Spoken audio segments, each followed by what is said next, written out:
안녕하세요. 김호준입니다. 어제 괴 비행체가 군사분계선을 넘나들었다고 합니다. 지난 10여 년간 북한 소식은 모두 부정적인 뉴스였습니다. 세계 유일 분단 국가가 통일되어야 한다는 생각 그 자체가 과거보다 많이 약해졌습니다. 이제 각자 체제 유지하며 이 상태를 그냥 유지해야 한다 하는 말들도 많이 합니다. 제 생각은 그렇습니다. 파리, 북경, 서울 물리적으로 다 같은 땅 위에 있죠. 서울에서 파리까지 운전에 가는 게 가능은 합니다. 하지만 우리 머릿속에서는 그 땅은 끊어져 있습니다. 머릿속에서 땅이 끊어진 덕분에 우리 머릿속에서 세계는 우리와 떨어져 있고 세계는 저 멀리 바깥에 있죠. 그렇게 나와 세계는 연결되어 있지 않습니다. 물리적 조건은 정신을 한계 짓습니다. 태평양 섬 원주민들이 처음 보는 백인을 신으로밖에 여길 수 없었던 건 그들의 평균 지능이 다른 지역보다 더 떨어져서가 아니죠. 서울역에서 기차 타고 평양, 북경, 모스크바 지나 파리까지 그 상상의 단절이 없어져야 한다. 중고생들이 여름방학이면 이 대륙의 땅끝까지 횡단하는 꿈을 꿀 수 있어야 한다. 그렇게 물리적으로 세계와 연결되는 것이 우리의 변방의식을 덜치고 세계인으로 보편의식을 갖는 출발점일 수 있다. 저는 개인적으로 그게 통일이 가져다 줄 가장 큰 보상이라고 믿습니다. 문재인 정부의 대북 정책이 이런 상상까지 품어주길 개인적으로 기대합니다. 김원준 생각이었습니다.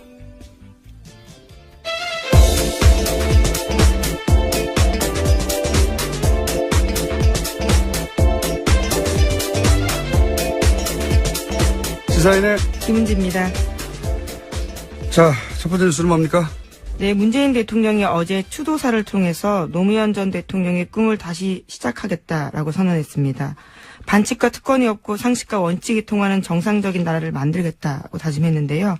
뿐만 아니라 모든 국민의 대통령이 되겠다면서 노무현 정부를 뛰어넘는 완전히 새로운 대한민국을 꿈꾸겠다고 말했습니다.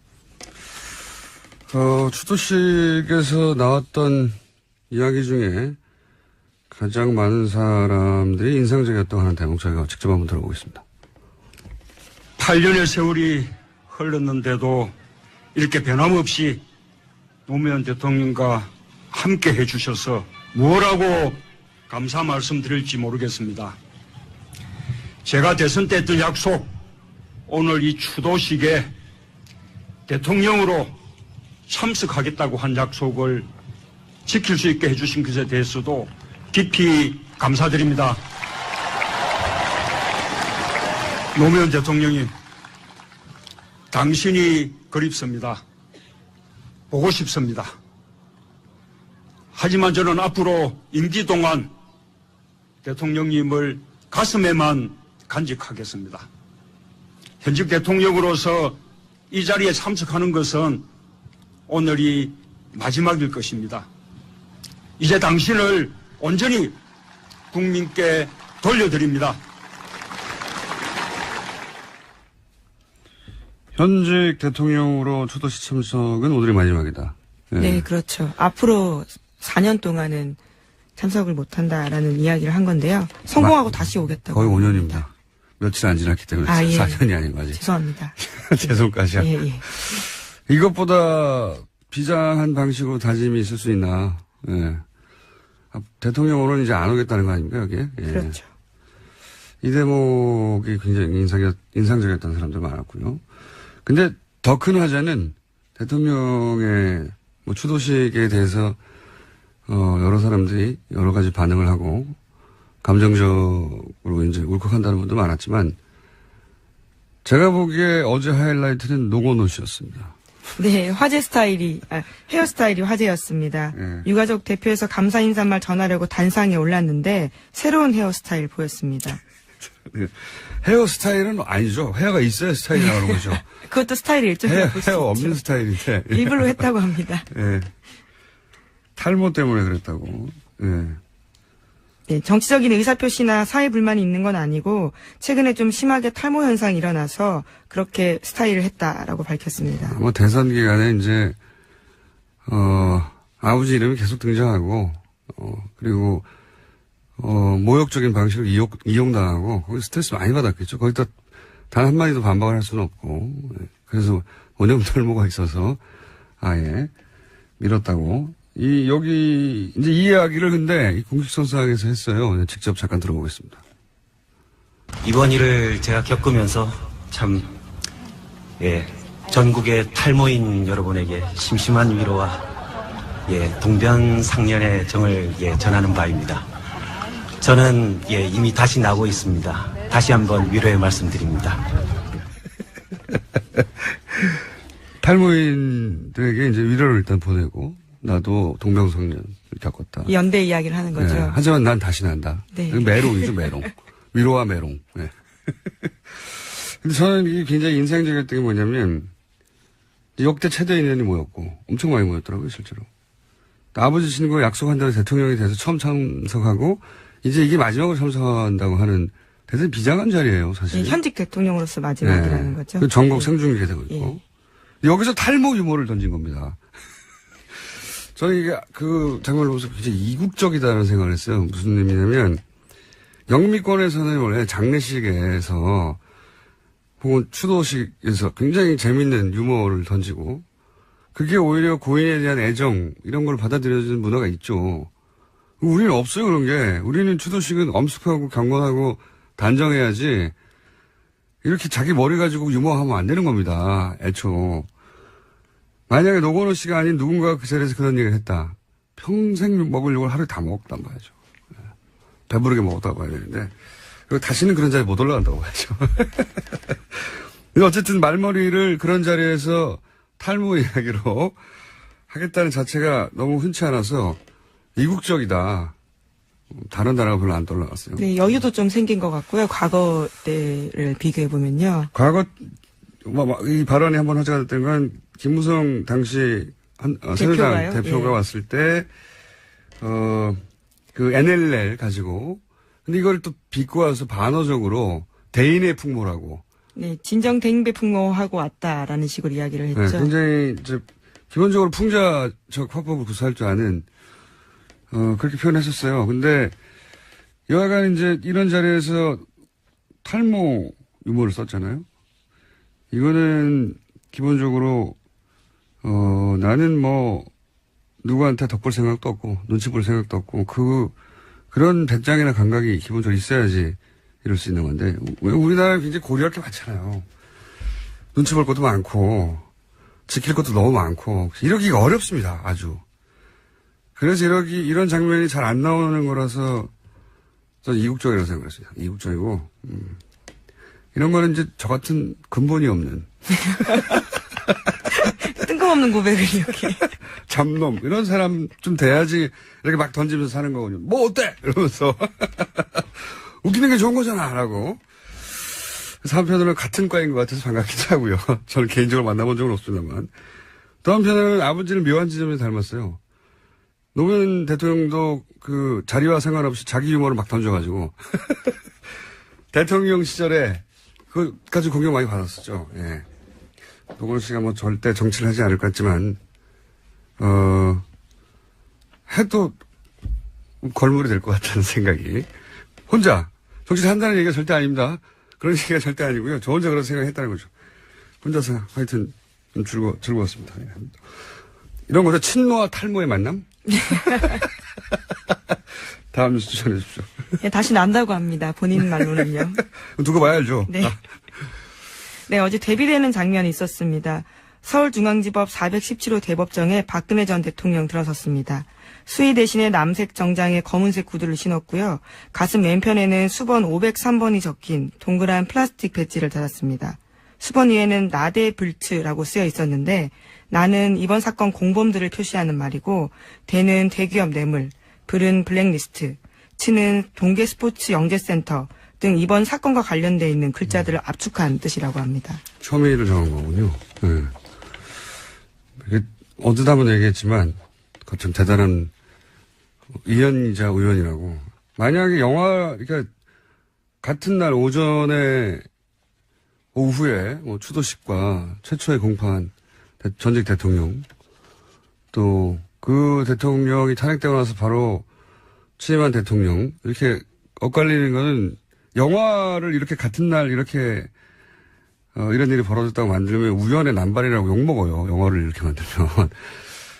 이거는 일부러 이렇게 쉽지 않은 일인데 우선 박근혜 전 대통령과 관련한 가장 인상적인 장면은 수갑을 드러낸 장면이었어요. 네, 출석할 때 그렇게 원래 했죠. 마음이 잘 안 드러나는 표정이잖아요. 근데 이제 저는 수갑을 통해 마음을 드러내는구나. 왜냐면은 이거 가리게 해주거든요. 네, 통상 이제까지 가리고 나왔습니다. 이번 국정농단 네. 사건 관련자들은요. 호송관들이 이게 이제 바뀌어가지고 과거에는 무조건 다 드러내야 되는데 요즘은 다 가리게 해줘요. 물어도 보고 가리겠냐고. 굳이 안 가리겠다고 한 거거든요. 그러니까 이번에는 다른 김기춘, 조윤선 이런 분들은 다 가리고 나왔잖아요. 여러 가지 네, 방식으로. 대비되는 모습입니다. 수건을 감든 뭐 이렇게 가리는 게 용도 있다고 해요. 조윤선 전 장관은 제 기억으로 옷으로 이렇게 옷으로, 예, 예. 갈았던 것 코트 같고. 같은 자켓으로요. 그렇게 해줘요. 원하는 대로 해주는데 그걸 굳이 안 하겠다고 한 거거든요. 그러니까 이게 여전히 모든 혐의를 전면적으로 부인하잖아요. 하나부터 끝까지 단 하나도 인정하지 않고 있는 거니까 본인 의식 속에서 나는 죄가 없고 그래서 이렇게 부당하게 핍박받고 있다. 자, 이 수갑을 봐라. 그런 의식이 있는 것 같고 그걸 수갑을 통해 드러낸 것 같아요. 예. 봐라, 내가 이렇게 수갑까지 찼다. 난 죄 없는데. 그런 마음인가 아닌가, 여전히. 수갑을 통해서, 수갑을 일부러 드러냈네. 네, 선택한 거죠. 그 네. 모습을요. 다른 사람들은 안 그러거든요. 자. 최순실 씨는 바로 옆에 앉아있었고, 법정에서. 네, 같은 자리에 앉아 있었습니다. 최순실 씨가 자기 이야기를 좀 했는데요. 40년 동안 지켜본 박 전 대통령을 재판정에 나오게 한 자신이 죄인이다라고 말했습니다. 그러면서도 재판에서는 모든 혐의는 부인하고 있습니다. 그렇군요. 저는 또 한 사람 인상적인 분이 유영하 변호사였어요. 유영하 변호사가, 변호인이니까 당연히 여러 가지 말들을 했습니다. 아직 법정 공방이 본격적으로 시작된 건 아닌데, 기본적으로 이제 혐의들을 어떻게, 대처나가고 논지를 어떻게 세웠는지를 볼 수 있는 말들을 여러 가지 했잖아요. 저는 유영하 변호사 조력이 박근혜 전 대통령에게 도움이 정말 되는 건지, 박근혜 전 대통령 측에서 한번 따져봐야 할 것 같다. 이런 생각을 한 게, 오랜 기간 훌륭한 변호사의 조력을 제가 오래 받아봤지 않습니까? 훌륭한 변호사들의 조력을 오랜 기간 받아본 사람으로서 이 유영하 변호사의 조력에 대해서 이 워딩을 보면서, 이렇게 하면 안 될 것 같은다는 생각을 많이 한 게, 예를 들어서요. 미르 K 재단을 플레이그라운드와 WK 용역 수수 때문에 만들었다. 네. 거기서 글로 돈을 빼내려고 만들었다. 라는 인식이 있고 혐의가 있는데, 그렇다 하더라도, 이게 주장이에요, 여기서부터는. 그렇다 하더라도 그 돈을 대통령 임기 5년 안에 모두 소진할 수 없다. 근데 그 말은 그래서 5년 안에 소진할 수 없는데, 그러므로 뇌물죄로 볼 수 없다. 이렇게 이어진 논지 같은데, 아니, 누가 미르 K 재단 재산을 임기 내에 소진하려고 했다고 몰아친 적이 없잖아요, 일단. 네, 현지 주머니에 들어온 돈 한 푼도 없다. 그 논리죠. 네. 그러니까 미르 K 재단을 만든 게 임기 2년 남겨놓고니까 5년 내에 소진될 수 없다는 건 사실관계도 맞지 않지만, 이렇게 임기 내에 다 소진하려고 했지. 이런 공격을 한 적이 없어요, 아무도 주장하지 않은 혐의를 스스로 씌운 다음에 스스로 벗고 막 그러는 거예요. 일단 이게. 아무도 그런 주장 안 했는데. 다른 변명을 하고 있는 거죠. 그렇죠. 네. 그리고 임기 중에 다 못 쓴다는 게 뇌물이 아니라는 무슨 반증이 안 되는 거거든요. 뇌물을 받아서 다 못 쓰면 뇌물이 안 된다는 법리가 있나요? 저는 이 논리가 너무 이상하고, 저같이 법을 모르는 사람한테도. 그리고 이제 이런 것도 있어요. 블랙리스트에 대해서 대통령이 문제 있는 단체에 대해서 한마디 했다고 하는 것까지는 부인 못하는 거죠. 블랙리스트 1년의 과정 전부를 책임을 묻는 거는 뭐라고 비유했냐면, 살인범을 낳은 어머니에게 살인죄를 묻는 거다. 그러니까 어머니는 자식을 낳았을 뿐인데 그 자식이 나중에 살인범이 됐다고 해서 어머니한테 살인죄를 물을 수 있냐? 본인은 무릎을 친 비유인 것 같은데, 저는 이 참 말이 안 된다고 생각하는 게 여기서 아마 살인범은 이제 김기춘 비서실장이나 또는 뭐 문체부들 실무자들을 이야기하는 조윤선 것 장관이나 이런 그런 부하 직원을 의미하는 것 같죠. 예. 그리고 자신은 뭐 그냥 대통령으로서 문제 있다고 한번 지적했을 뿐인 어머니 이 정도로 비유한 것 같은데 일단 비유가 아주 안 좋아요. 이 비유 자체가 아주 나쁜 상상을 하게 하는 나쁜 비유고요. 그리고 이렇게 비유를 들면 뭐 무슨 생각이 바로 드냐면 살인범을 낳기만 한 게 아니라 살인하라고 교사까지 한 엄마니까 더 나쁘게 상상이 되거든요. 네, 지시했다고 사실상 인정한 거죠. 문제단체에 대해서 말했다라고 한 거니까요. 그러니까요. 대통령의 네. 말이 지시지 그러면 뭐 편하게 농담했다고 생각할 수도 없는 거고요. 네. 그러니까 이 비유도 안 좋고 논리 전개도 훌륭한 변호사의 조력을 받아본 당사자로서 오랫동안 변호사의 조력을 듣고 보면 내가 생각지도 못한 논지가 튀어나오고 막 이렇게 하면 되겠다는 생각도 들고 그렇거든요. 훌륭한 변호사들하고 같이 재판을 받다 보면 근데 제가 생각해도 구멍이 맞는 논지여서 이분이 도움이 될지 모르겠습니다. 재판에 박근혜 전 대통령 측한테는. 자, 다음 뉴스는요. 어제 크게 두 가지 사건이 이렇게 있었습니다. 예. 네, 그리고 또 청와대가 세월호 재조사를 위해서 제2기 특별조사위 꾸리겠다라는 조선일보 아침 보도가 있습니다. 국회에 제출된 세월호 2기 특조위법을 여야 합의로 처리하기는 어렵다고 봐서 대통령 업무 지시로 바로 설치할 수 있는 대통령 직속 특조위에 무게를 두고 검토하고 있다는 겁니다. 입법을 통해서는 통과하기도 쉽지 않을 것 같고 시간도 걸리고 조선일보는 참 세월호 재조사하는 데 관심이 많아요. 이거 하지 말라고 계속 주장하고 특히나 관심이 많은데 이게 대통령의 의지를 그만큼 보여주는 거죠. 네, 지난 시간 동안 세월호에 세금이 얼마나 들었는지를 집중적으로 보도한 바도 있습니다. 네. 그리고 뭐 다른 나라의 사례를 들면서도 그렇고 세월호를 재조사하면 나라가 망할 것처럼 굴어요. 조선일보는. 왜 이렇게 관심이 많은지. 여하간 대통령 직속기구로 특조위를 둔다는 거는 그 정도의 의지가 있다는 겁니다. 예. 그리고 이거는 미룰 게 아니라고 생각하는 거고요. 다음 뉴스는요. 네, 감사원이 청와대가 4대강 사업에 대한 정책감사 지시를 발표했는데 당장 감사에 착수하기 어렵다라는 입장을 밝히고 있습니다. 그 이유로는 절차상 문제가 있다라는 건데요. 감사원 관계자는 감사원법과 규정에 감사 착수 요건이 정해져 있는 만큼 공식적인 절차를 기다려봐야 한다라고 밝혔습니다. 하지만 감사원은 이런 요청이 없어도 자체적으로 직권 감사할 수 있거든요. 그렇기 때문에 감사원이 부정적 입장 아니냐라는 의심이 나오고 있습니다. 이건 뭐 감사원장이 박근혜 정부에서 임명한 사람이니까. 그리고 또 어제 저희 인터뷰를 통해서도 잠깐 문제제기 됐었는데 핵심적인 그러니까 이런 일을 해야 할 핵심적인 요직에 실제로 지난 10년간 4대강을 적극적으로 옹호해서 4대강 업무를 진행시킨 관료들이 그 자리에 가 있다. 감사의 대상이 될 사람이 감사를 할 자리에 가 있어서 그게 쉽지 않을 것이다. 라고 하는 게 10년 동안 이 4대강 관련 일을 지켜본 전문가의 이야기란 말이죠. 이것도 그런 맥락에서 이해할 수 있죠. 예. 그리고 감사원 내에도 이명박 정부에서 임명한 사람도 있고, 그리고 박근혜 정부와 함께 일했던 사람들도 있고, 그리고 감사원 자체도 거꾸로 감사의 대상이 될 수도 있죠. 네, 왜냐하면 지난 감사를 3번이나 걸쳐서 했기 때문에 네. 그 부분에 대한 이야기도 나올 수 있습니다. 네. 그래서 실제로는 요청하지 않아도 할 수 있지만 대통령이 해야 한다고 하는데도 안 하겠다는 거죠, 지금. 예. 이런 일들이 일어나는 걸 보면 아직은 바뀐 건 대통령밖에 없어요. 예. 그리고 주요 장관들도 아직 결정도 안 됐고요. 오늘 청문회 하는 거죠? 예. 네, 오늘 내일 있습니다. 갈 길이 멉니다. 네. 이런 뉴스를 볼 때마다 느끼는 건데. 자, 근데 끝까지 안 한다고 버틸 수는 없을 테니까, 당연히. 네, 그냥 지금 뭉개고는 있는 건데 버티기는 쉽지 않습니다. 다음 뉴스는요?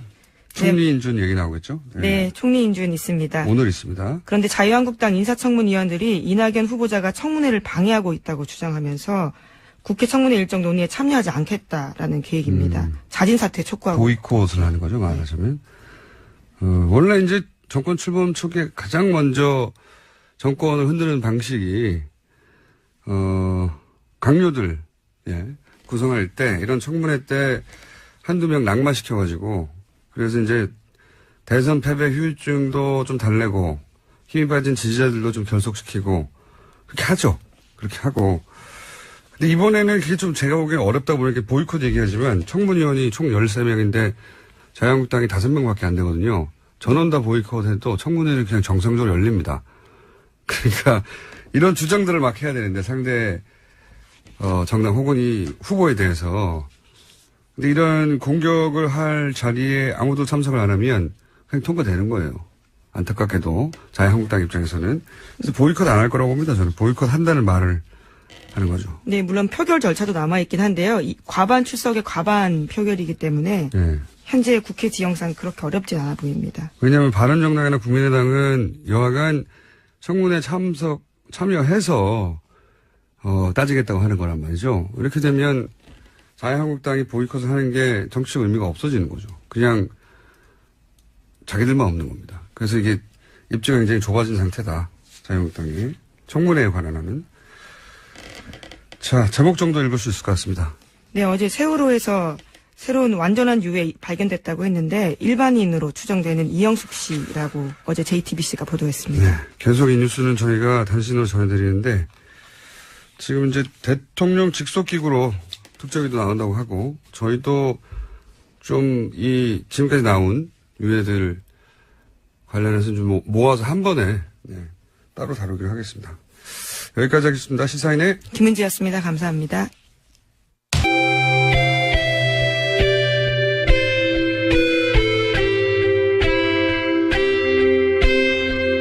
항상 나라를 생각합니다. 이혜훈의 나라 걱정. 자, 뺑뺑뺑 돌아서 이제 나라 걱정을 할 시간 여유가 생긴. 당도 걱정했다가 본인 스스로 걱정했다가 후보 걱정했다가 그죠? 이제 나라 걱정을 여유가 조금 생기셨죠, 당에도. 아, 그럼요. 예. 바른정당의 분위기가 뭐랄까요? 마치 대선 반쯤 이긴 당 같아요. 그렇지 않습니까? 하여튼 대선에서 하여튼 국민들께서 저희들한테 과분하게 사랑과 신뢰를 주셨다. 이게 저희들 생각이에요. 민주당이 분위기 좋은 게 너무 당연한 거기 제껴놓고 보자면 다른 모든 정당 중에 바른정당에서 제일 긍정적인 뉴스가 많습니다. 예. 으쌰으쌰 한다는 분위기. 예. 그리고 뭐 당이 막 젊어지려고 노력한다는 분위기. 예. 다른 당은 막 지금 싸우고 난리 났는데 그렇죠. 저희 당만 이렇게 일치단결해서 정말 잘해보자. 국민들이 주신 사랑을 우리가 어쨌든 갚아보자. 뭐 이거니까. 이게 이제 그래봐야 사위였거든요. 근데 처음부터 끝까지 내내 꼴찌할 거라고 생각하다가 막판에 대역전이죠, 사실. 대역전이 맞습니다. 네. 예. 이거 1% 2% 득표하는 거 아니야? 이 정도 수준의 고민을 하다가 대역전이라고 볼 수 있죠. 며칠 만에. 예, 단 며칠 만에. 네. 그러면서 국민들도 관심도 높아졌고 잘한다는 응원도 생기고 네. 당신들이 합리적인 보수로 성장해줘야 되는 기대도 있고 뭐 젊은 층도 막 호응도 있고 신날 요소가 많아요, 그죠? 네, 그리고 또 더 감사한 것은 선거 끝나고 나서 다들 막 아쉬운 마음 그리고 다른 후보를 찍었는데 그건 너무 후회된다. 당신들 이 정도일 줄 알았으면 찍어주는 건데 하면서 막 이렇게 미안해 하시는 게 더 감사하죠. 그래서 신이 난 거가 느껴져요. 네, 바른정당에서는. 더 열심히 할게요. 자, 그러면은 몇 가지 오늘 이슈들이 있습니다. 이제 4대강 이야기도 좀 해야 되고, 그리고 노무현 추도식에 참석했던 뭐 이야기 잠깐 또 하고, 2주차예요, 2주차. 네. 참 2주인데 네. 오래된 것 같아요. 한 2년 된 것 같아요. 맞습니다. 네. 굉장히 오래된 것 같아요. 네. 2주차 평가도 한번 개인적인 관점에서 네. 개인적으로 이런 게 인상적이었다거나 지난 시간에 1주차 됐을 때 네. 그렇게 하셨잖아요. 겁날 정도로 잘하고 있다고. 근데 뭐 그때는 일주일이니까 2주면 좀 흥분도 좀 가라앉고 네? 조금 더 객관적으로 볼 수 있잖아요. 그래서 2주차에 개인적으로 보기에 가장 잘했던 것들. 전 또 여성이라서 특히 네. 그런지 과거 정부들은 보면은 여성 인사 배려한다 이런 굉장히 배려라는 말도 참 듣기에 거슬렸어요. 근데 그러면서 이제 주는 자리라는 거는 정해져 있었죠. 예. 여성부하고 예, 여성부. 사실 박근혜 여가부, 정부는 여성부 말고는 준 적이 없습니다. 딱 여가부, 하나 예. 환경부 장관을 주셨지만 굉장히 말 많고 탈 많고 어떻게 보면 앞으로 여성들 진로에 걸림돌이 됐다라는 평가를 받는 오히려. 그런 게 하나 있었고 그거 말고는 뭐 힘 있는 자리를 주지 않았죠. 한마디로 예. 말해서. 예. 그런 상황이었었는데 지금 이번에는 보면은 청와대 수석 중에서 인사수석을 줬어요. 아, 이거 막강한 자리입니다. 인사수석이라는 거는 이제 인사를 지면 다 지는 거잖아요. 인사가 막강한 많다고. 자리입니다. 가장 힘 있는 자리를 줬고 조용히 눈에 띄지 않지만 실제로 공직사회에서는 막강한 자리죠. 거기 다 줄 서죠. 네, 인사수석. 상당히 굉장히 놀랬어요. 그 다음에 또 보면은 조현옥 인사수석. 예, 기억하셔야 외무장관- 됩니다. 예. 외무장관 자리를 줬잖아요. 예, 힘 있는 자리죠. 외무장관. 아니, 지금 외무장관 여성 처음 나왔는데 굉장히 힘 있는 자리를 줬고, 이제 물론 보훈처장도 사실 네. 그쪽에서는 힘이 있는 거죠. 그래서 굉장히 그런 부분이 저는 기대를 갖게 해요. 그래서 야, 숫자만 정말- 채운 게 아니라. 예, 정말 이 정부에서는 여성들이 상당히 길을 펴고 능력을 발휘할 수 있는 제대로 된 장이 펼쳐지겠구나 하는 그런 기대가 생기고. 저도 인사수석에 이렇게 맨 처음 발표한 인사인데 인사수석 여성이 가는 걸 보고 인사수석 여성이 이런 적이 있었나 생각해보니까 없었어요. 처음이에요. 네, 없었어요. 이건 크게 주목받지 않고 있는데 없었어요. 그리고 이제 제가 여성이라서 조금 여성 자랑을 하면 연고주의, 혈연, 지연, 학연 이런 거에서 좀 자유롭잖아요. 그렇죠. 그래서 어떻게 보면 남자보다 훨씬 더. 훨씬 네. 더 좀 그런 여성들이 보면 조금 개인주의적인 경향이 있기도 하지만 좋게 보면은 그게 이제 연고에서부터 자유로울 수 있는 거잖아요. 네. 그러면 인사를 그런 거에서부터 무관하게 굉장히 사람의 능력과 자질만으로 평가할 수 있는 그런 장점이 있습니다. 그런 부분을 대통령께서 혹시 좀 물론 발표도 그렇게 했죠. 여성 수석을 쓴 거는 그런 것을 감안한 거다 한 거니까 굉장히 인사에 대해서 상당히 기대가 됩니다. 그리고 저도 뭐 또 인사가 이제 힘든 임명이었다고 봐요. 네. 통상적으로 하기 힘든. 예. 물론 능력이 있으니까 됐겠죠. 여성이어서가 아니라. 제가 근데 여성이어서 안 된다고 할 자리였을 수도 있는데 네. 그렇지 않았다는 거죠. 예. 제가 그리고 이거 송현옥 수석을 네. 정치하기 전에 잠깐 알았었어요. 근데 정치하고 나선 본 적이 없는 조현옥 분인데, 수석을요? 예. 조현옥 수석, 예. 예. 이분을 정치하기 전에 잠깐 알았고 정치하고 나선 본 적이 없는 분이에요. 네. 근데 굉장히 이렇게 어떻게 보면 진보적인 진영에 계시는 분이잖아요. 네. 저는 보수 진영에 있는 사람이고, 근데 굉장히 진보 보수 가리지 않고 여성의 인재 발굴 이런데 헌신적인 분이에요. 그렇군요. 언제 인터뷰 한번 해봐야 되겠습니다. 예. 근데 진짜 훌륭한 분이에요. 어쨌든 첫 번째로는 여성 의원으로서 여성 인재를 쓰는 것이 그냥 요식이 아니라 숫자 채우기가 아니라 진짜 힘 있는 자리를 주는구나. 네. 이게 다가왔다. 예. 예, 그건 아직 특별히 이 대목을 지목했던 정치인이 있었나요? 없었던 것 같아요. 못 본 것 같으네요. 네. 그럼 본인이 처음으로 들어간 것으로 네. 해주시고 두 번째로 인상적이었던 건 어떤 거예요, 같습니다. 저는 어제 봉하마을이 좋았어요. 그건 왜 그렇습니까? 추도사가 참 이렇게 구절구절이 굉장히 가슴에 와 닿았기도 하지만 특별히 거의 마지막 부분에 네. 현역 대통령으로서는 오늘이 마지막이 네, 안 오는 오겠다. 날이다. 네. 끝내고 나서 성공한 대통령으로 다시 찾아뵙겠다. 이 얘기는 이제 현역 대통령으로서는 이제 앞으로 안 오겠다는 그렇죠. 얘기잖아요. 추도식은 안 그래서 오겠다. 왜 이런 말씀을 하셨을까? 근데 제 해석은 문 대통령의 진짜 의중이 뭔지는 제가 물어보지는 않았지만 근데 제 생각에는 이제 진보 보수 진영을 아우르는 어떻게 보면 뛰어넘는 5천만 국민의 대통령이 되겠다 이런 의미가 아닐까 생각하고 저는 그런 굉장히 의미 좋게 들었어요. 예. 그 말씀을. 그래서 꼭 성공한 대통령으로 되돌아오겠다. 뭐 이런 다짐인 거죠. 네. 그전엔 내가 여기 안 와. 네. 예. 굉장히 비장한 다짐이었는데 많은 사람들이 그 얘기를 하더라고요. 그 얘기를. 가슴에 와 닿았어요. 그런 얘기가.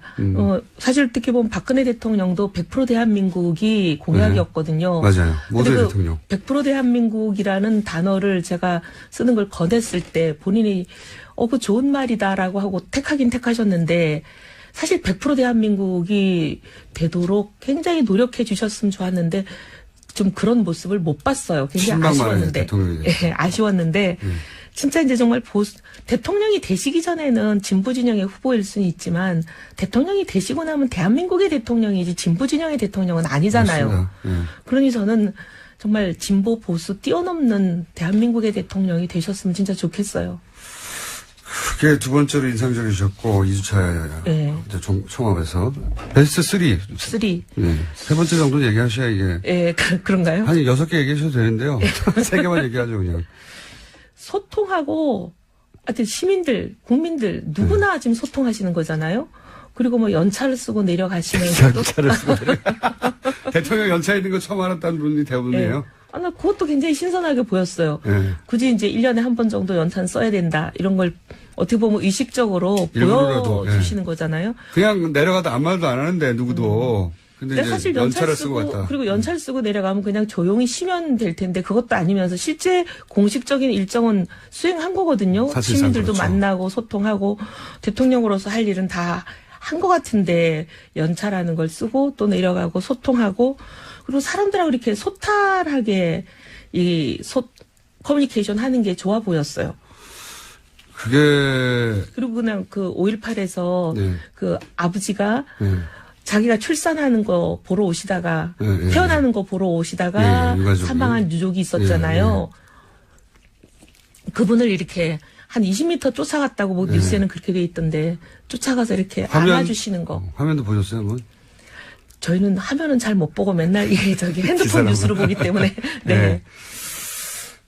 하여튼 그런 전반적인 게 이제 사람들이 대통령을 멀리 느끼지 않고 가깝게 느끼게 하는 요소인 것 같고 그게 이제 어디 한 군데만 있는 게 아니라 여러 군데에서 드러나서 드러나는 게 좋은 것 같아요. 네. 그렇게 한 2주 정도 겪어보시니까 걱정 안 되십니까? 되죠. 그렇게 너무 잘하면 안 되는데. 그래서 근데 사실은 이런 생각은 해요. 진보냐 보수냐 그걸 너무 따지기보다는 대한민국을 위해서 좋은 대통령이 되면 되고 꼭 뭐 진보에서 대통령이 나와야 된다. 그런 생각을 진보 진영도 버리고 보수에서 대통령이 나와야 된다. 이런 생각을 보수 진영도 버리는 그런 나라면 더 좋지 않을까.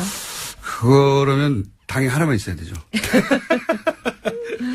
여하간 전반적으로 2주차는 하여튼 1주차 마찬가지로 좋게 평가하시는 네. 거고, 네, 종합적으로. 자 그러면 좀 까칠한 이야기들을 이제 시작해 볼까요? 네. 4대강 있잖아요. 4대강. 네. 4대강에 대해서는 박근혜 전 대통령이 이제 2007년이요. 그렇죠. 그때부터도 계속 비판적으로 사실 4대강이라기보다 처음 2007년에는 대운하였죠. 대운하였죠. 네, 그땐 4대강이 아니고 네. 대운하였는데. 나중엔 변장 대운하라고. 예, 근데 그랬었죠. 그때 2007년에 이 대운하 안 된다라고 거의 매일 기자회견 했던 사람이 저였어요. 그러니까요. 네. 유승민, 이혜원이 맨날 기자회견 한다고 그 MB 대통령이 무지하게 불편해 하셨어요. 그러더니 결국 했고요. 네. 근데 지금 이제 문재인 대통령이 대운하 감사 다시 한번 해볼 필요가 있다. 근데 이명박 대통령 측에서는 무슨 소리냐. 다 끝났는데. 그리고 뭐 감옥 보내자는 얘기냐부터 시작해가지고 반발이 있어요. 실제. 근데 어제 저희 방송에 노회찬 의원이 나와가지고 그 4대강을 감사를 그렇게 제대로 못한 것은 이명박 정부 시절 그 박근혜 전 대통령에 대한 어떤 약점, 뭐 최순실이라든지 그 약점을 지고서 보험 성격으로 계속 지고 있었기 때문에 박근혜 정부 시절에 4대강을 제대로 조치하지 못한 것이다. 이런 식의 이제 본인 입장에서의 추정이죠. 예, 그런 이야기를 했어요. 일단 4대강 사업에 대한 개인적인 의견과 왜 박근혜 정부 시절에 4대강을 충분히 좀 더 강도 높게, 왜냐면 아무도 법적 처벌을 받은 적은 없거든요. 감사를 여러 번 했다고 하지만. 그러니까 앞에 두 번이야 이명박 정부 시절에 한 거니까 제하고 나서도. 박근혜 정부 시절에 해서 총체적인 부실이고 또 기업들 담합도 있었다고 했지만 아주 솜방망이로 지나갔단 말이죠. 그럼 전반적인 4대강 이야기를 좀 해봐 주세요. 일단 이명박 정부 때 초기 이명박 정부의 두 번의 감사가 있었잖아요. 예. 한 번은 상당히 이제 초기였고 한 번은 거의 말기였는데 2012년이니까 마지막 해죠. 그렇죠. 근데 처음에 있었던 거는 뭐 아무 문제 없다로 결론 났으니까. 아무 의미 없는 감사고요. 그건 셀프 감사는 그러니. 의미가 없는 거죠. 예. 셀프 감사는 뭐 훌륭하다라고 결론 날 수밖에 없는 거니까. 그렇죠. 그건 뭐 논외로 하는 거고. 대통령 임기 초기인데요, 게다가. 예, 거기다가 근데 이제 이명박 정부 거의 마지막 해에 났던 12년에 시작됐던 그 감사는 이명박 정부에서 있었던 감사인데도 이거는 문제가 심각하다고 났어요. 그때 이제 박근혜 당선자 인수위 시절이어서 이명박 전 대통령보다는 박근혜의 힘이 더 셀 때였어요. 근데 시작은 5월에 됐기 때문에 예.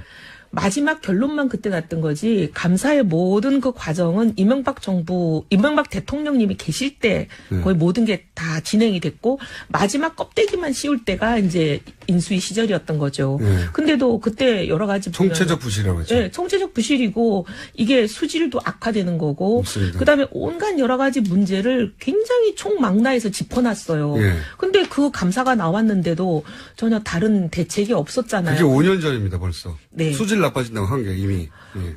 그리고 이제 박근혜 정부가 탄생하고 2013년에 있었던 감사는 다른 시각에서 보는 감사였어요. 담합이 있었냐 없었냐. 네. 그다음에 이 비용이 적절했냐 안 했냐. 이게 이제 4대강을 염두에 두고 한 거라 비용이 너무 부풀려졌고 쓸데없는 그렇죠. 국민 세금을 많이 낭비했고 이거 담합을 방조했다라고 했어요. 그러니까 총체적 담합이- 부실에 담합까지 있었다. 담합이 있었다 정도가 아니라 담합을 정부가 방조했다라는 게 감사의 결과였어요. 네. 그러면 담합은 이거는 공정거래법에 의해서 굉장히 세게 처벌받아야 되는 거거든요. 그렇죠. 근데 처벌이 별로 없었고 그다음에 공무원은 한 명도 처벌되지 않았습니다. 게다가. 방조했다라고 하면은 방조한 공무원도 처벌받아야 되는 거잖아요. 그렇죠. 근데 처벌도 없었고. 그러니까 이게 이제 박근혜 정부가 이 부분에 대해서 묵인하고 뭐 나쁘게까지 얘기하면 공범이라고까지 의심을 받아도 별로 할 말이 없는 그런 상황으로 간 거예요. 예. 근데 왜 그렇게 왜 갔느냐에 그랬을까? 대해서는 예. 이제 노회찬 의원님은 예. 그런 이유가 있었다. 최순실이든 뭐든 여러 가지 이제 잡힌 게 있었다라고 이전 정부가 앞으로 다음 정부에 대한 약점을 지고 있었던 게 아니냐. 뭐 그런 말씀을 하셨지만 예. 옛날부터 그런 얘기는 이제 많이 떠돌아다니는 소문으로 있었어요. 뭐 예. 괴담 수준으로. 그렇죠. 제가 뭐 본 건 아니니까 저도 뭐 그 부분에 대해서 확실히 말할 수는 없지만 무슨 괴담을 들으셨나요? 제가 못 오. 들은 괴담을 들으신 것 같아가지고. 2007년 이후에 예. 2010년쯤이었나요? 예. 여러 가지 이제 제가 연도는 정확하게 기억이 안 나는데 박근혜 당시 의원과 이명박 대통령과 청와대 단독 회동이 있었어요. 그랬죠. 예. 예.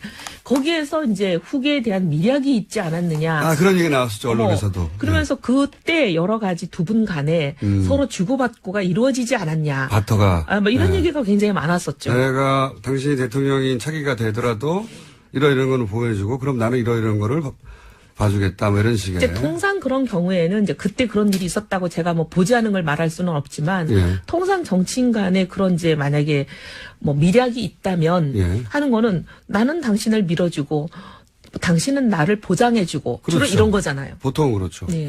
그러니까 그렇지 않았을까 하는 추정들이 있었고. 추정들이 있었던 거죠. 그리고 한동안 그런 이야기가 돌아다녔었죠. 네, 예. 많았죠. 왜냐하면은 두 분이 만나고 나서 딱히 무슨 이야기가 왔는지 보도된 적도 없고. 그때. 근데 그래서 보면 사실 이명박 정부에서 있었던 소위 사자방이라는 거, 예. 4대강, 자원외교, 그다음에 예. 방산비리 이게 수사는 했지만 뭐 하나 처벌받은 게 제대로 없잖아요. 맞습니다.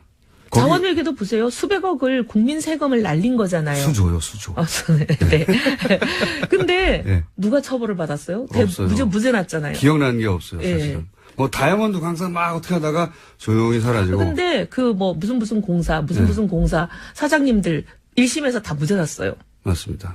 1심에서부터 무죄가 나면 끝나는 거죠. 제가 보기에는 거의 이건 면죄부를 주기 위한 절차가 아니었나 싶을 정도로. 그런 정도로 이제 네. 한번 수사한 거는 뚜껑 덮어버렸으면 다시 그러니까 뚜껑 안 연다. 근데 지금 일사부재리. 이제 네. 모 당에서 얘기하는 것도 이미 다 조사하고 아무 문제 없는 걸로 끝났는데 다시 여는 거는 정치보복이다 이러잖아요. 거꾸로 저는 그런 생각이 들어요. 그러니까 좀 중장기적인 관점에서 보자면 그러니까 권력을 한번 쥐었다가 권력을 이제 그 임기가 끝난 그 경험을 가지고 있는 세력이잖아요. 이명박 전 대통령과 그 주변 인물들이. 그러니까 차라리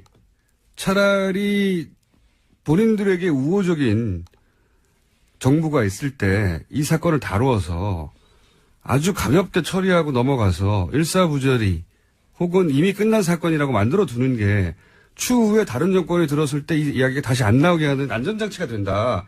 이런 반상을 가지고 막 이를 사자방을 오히려 초반에 막 만들어내고 감사도 하고 그랬던 게 아닌가. 그런 비슷한 게요. 네. 이제 제가 이제 특정 기관을 얘기해서 좀 죄송한데 네. 세무 담당하는 기관에서 그런 일들을 많이 해요. 왜요? 제가 이제 기재위에 오래 있다 보니까 예. 그 기관이 피감 기관이잖아요. 예. 뭔가 누구를 봐주고 싶으면 예. 한번 조사를 했다가 조사가 종료된 사건에 대해서는 다시 재조사를 불가능하게 딱 규정을 만들어 놓고 어허. 예를 들면 A라는 기업을 봐주고 싶어요. 네. 그럼 A라는 기업을 그냥 세무조사를 합니다. 네. 해가지고 별 혐의 없네 하고 딱 혹은 종결을 해요. 아주 약한 것들까지 예. 잡아내고. 혐의 없네 하고 이제 종결을 해버리면 그걸 다시 재조사할 수 없게 돼 있어요. 근데 그런 규정이 있어서 네. 제가 그 규정을 고치긴 했어요. 그렇죠. 지금은 이제 그렇게 못해요. 본인 자랑도 과거에는 이렇게. 아주 수십 년 동안 그런 관행을 가지고 그러니까요. 그걸 많이 활용했죠. 그래서 저는 그 일련의 과정들 지켜보면서 그런 생각을 계속 했거든요. 사자방이 한때 화제가 된 적이 있었어요, 실제. 박근혜 정부 초기에. 그리고 4대강도 역시 잡는구나. 이런 기대치가 있었거든요. 네. 그런데 그런 걸 쑥 다루는 척 하다가 쑥 사라졌어요. 어느 누구 하나 처벌받지 않고 기업들도 아주 약한 정도의 벌금. 방산 비리만 하더라도 번개 사업이라고 한때 유명했던 이명박 정부에서 추진됐다고 이게 막 비리가 있네 없네 시끄럽던 거 쑥 들어가고 아무 말도 없잖아요. 그러니까요. 그래가지고 그 떠들썩할 줄, 이제 박근혜 정부 초기에 이건 떠들썩한 사건들을 제대로 짚는구나 했던 게 정권 초기였어요. 박근혜 정부에. 그런데 그게 다 끝나고 덮어졌고 지금 이제 문재인 정부에서 4대강에 대해서 정책 감사를 하자고 해도 이게 정치적 보복이다. 다 끝난 사건을 왜 감사 3번이나 했는데 감사를 3번 했지만 문제 있다고 결론 난 감사였는데 그게 문제 없다고 결론 난 감사가 아니잖아요. 그러니까요. 근데 마치 국민들이 들으면 정말 아무 문제 없는 걸로 결론 난 감사를 오해하시겠어요. 그게 이제 가짜뉴스가 되게 제일 좋은 네. 소재죠. 네. 정치적 논지도 있지 않습니까? 근거도 3번 했다. 재판도 받았다. 뭘 또 하느냐. 이건 보복이다. 이렇게 몰고 갈 수 있는 거죠. 근데 저는 그런 것 같아요. 어쨌든 문제가 있는 거는 다시 재조사를 해서 문제가 있으면 문제가 있는 대로 문제 있는 사람들을 처벌을 해야 다시는 그런 일이 안 일어나거든요. 당연히 그렇죠. 그게 진보에 속한 사람이든 보수에 속한 사람이든 그것 따져서 예를 들면 상대 진영이라서 건드리질 못하고 다 덮어주고 넘어가면 언제 대한민국의 정의는 세우며 이런 일을 근절을 하겠습니까? 자꾸 봐주고 덮어주다 보니까 이게 끊임없이 되풀이되는 거 아니에요? 바른정당은 네. 이런 사안에 대해서는 예를 들어 4대강 같은 경우에 엄격하게 재조사해야 된다고. 저희는 4대강이든 뭐든 진보 진영의 잘못이든 보수 진영의 잘못이든 그거하고 무관하게 누구의 잘못이든 잘못은 찾아내서 다시는 재발되지 않게 만들자. 이게 저희들 생각이에요. 알겠습니다. 자, 그런데 이제 바른정당에도 소위 친이계라고 분류할 수 있는 분들 좀 있지 않습니까? 그분이 그때 당시 특임 장관을 해서 그런 발언을 하셨어요. 그래서 저희가 좀 속상해요. 왜냐하면 그분이 지금 현재 우리가 지도부가 없다 보니까 혼자 지도부셔가지고 예. 자꾸 발언하는 게 바른정당의 공식 입장처럼 나가가지고 예. 그래서 빨리 지도부를 뽑아야. 주 그분이시죠? 네. 예. 그래서 지금 저희가 막 속상해하고 있어요. 짧게 시간이 거의 다 돼가지고. 네. 당대표 누구누구 나갔습니까? 몇 분이 나온다고. 젊은 분들이더라고요. 네네. 대부분 의원님 나가십니까? 저 고민해 보겠다고 제가 주변에 자꾸 압박하시는 분들한테 답을 하고 있어요. 고민하시는군요. 네. 당대표 그럼 되시면 여기 안 나오는 거예요? 그거야 뭐 될지 안 될지도 모르는데 먼저 그런 얘기 할 필요는 없죠 뭐. 되면 안 나올 수도 있다는 얘기구나. 그럼 떨어지길 기대하고요. 그리고 지난 시간에 김무성 대표 네. 이번 바른정당 내에서 이번 대선을 치르면서 가장 정치적 타격을 입은 분이 김무성 전 대표 아니냐고 말씀드렸는데 제가 바른정당 분들 몇 분하고 얘기해봤더니 다들 비슷하게 동의하더라고요.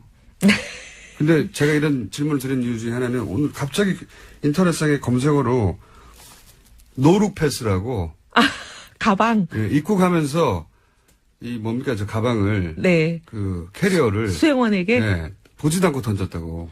예, 굉장한 패스 감각이라고. 그 실검 1위 했다고 제가 듣긴 했습니다. 컬링인가요? 미스터 컬링? 유승민 대표 꼭 저희 방송에 한번 모셔주십시오. 예, 제가 최선을 다하겠습니다. 이혜훈 의원이었습니다. 3부에서 뵙겠습니다. 저는 김어준입니다. 네, 감사합니다.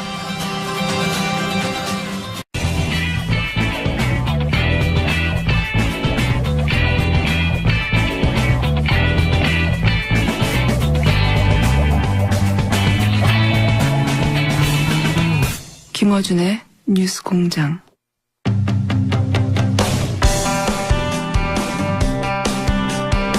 국민의당의 앞날에 대한 기사가 연일 지면에 오르내리고 있습니다.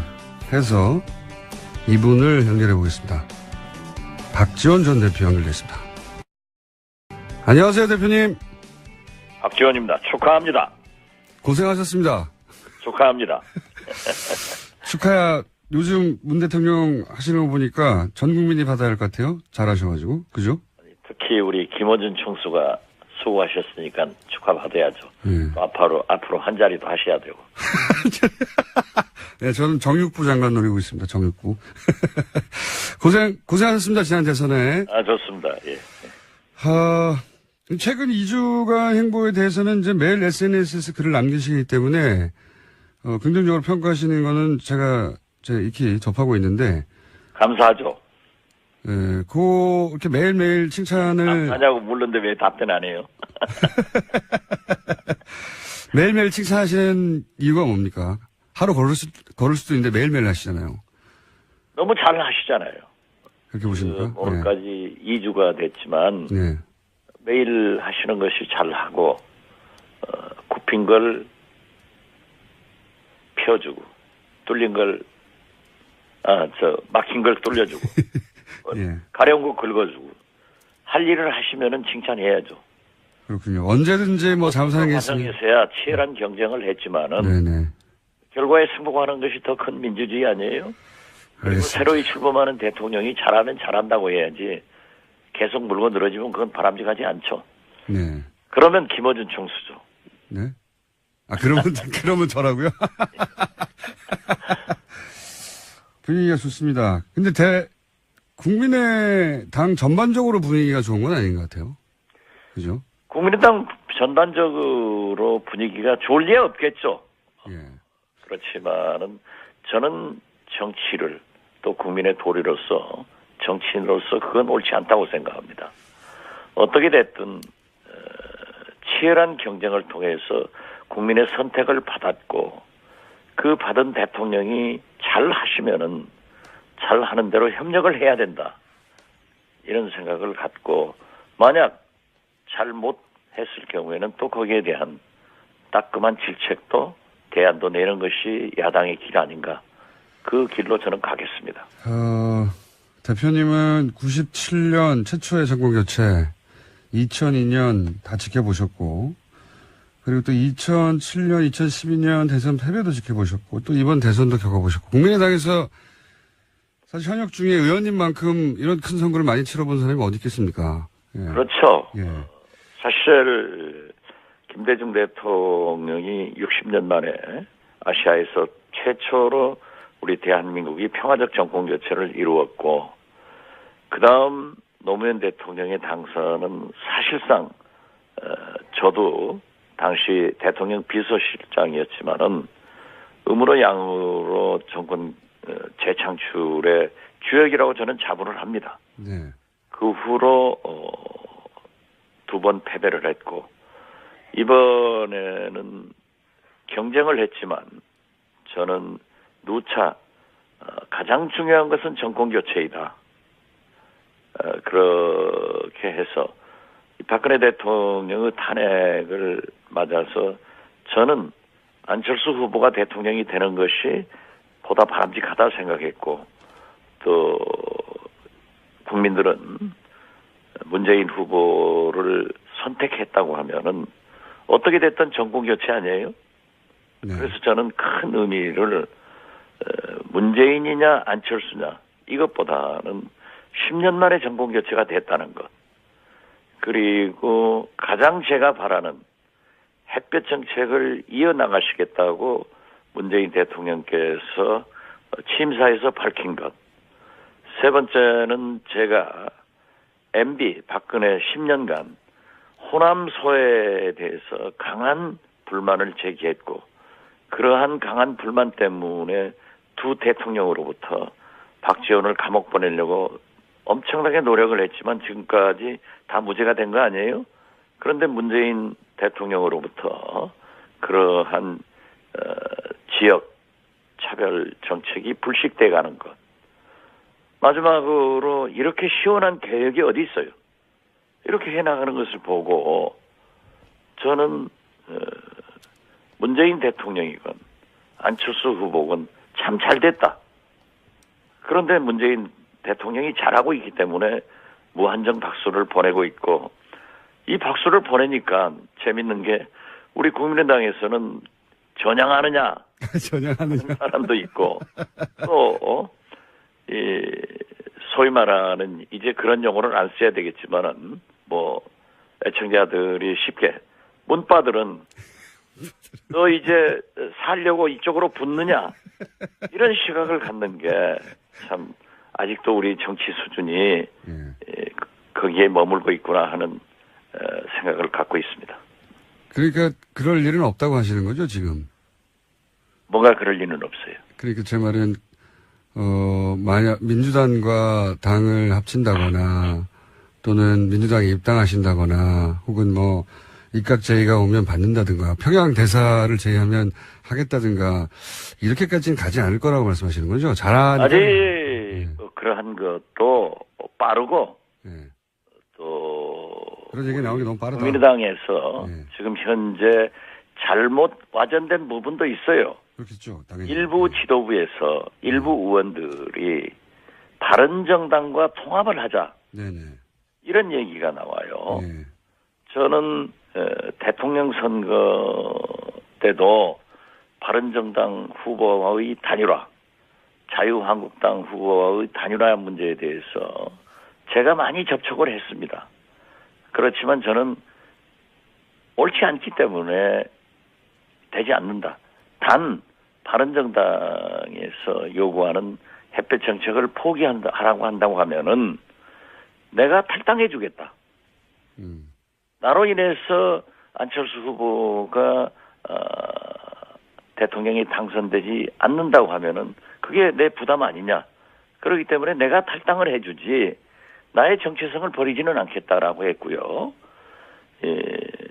자유한국당과의 문제에 대해서는 당신들은 바로 박근혜 대통령을 지금도 살려내려고 하는 정치 집단인데 어떤 경우에도 함께 갈 수 없다.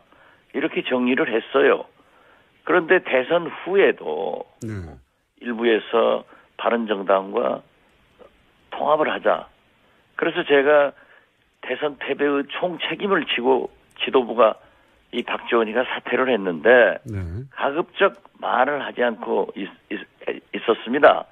단 하루 만에 제가 바른정당과의 통합은 안 된다. 이렇게 제가 정리를 했어요. 왜냐하면 보십시오. 어떻게 우리가 박정희, 전두환, 이명박, 박근혜 세력과 함께 하느냐 이겁니다. 비록 그분들의 일부는 박근혜 대통령의 탄핵에 절대적 공로가 있었습니다. 그분들의 협력이 없었으면 박근혜 탄핵 없었습니다. 이러한 것은 인정하지만 때로는 협력은 할 수 있지만은 국회 의석상 어떻게 통합을 해서 같은 당을 하느냐 이걸 반대한 거예요. 그리고 그 후로도 계속 주승용, 김동철 이런 지도부 사람들이 통합 얘기를 하니까 동교동계가 아닙니다. 그분들이. 우리 국민의당의 고문단들이 회의를 해서 바른정당과 통합할 수 없다.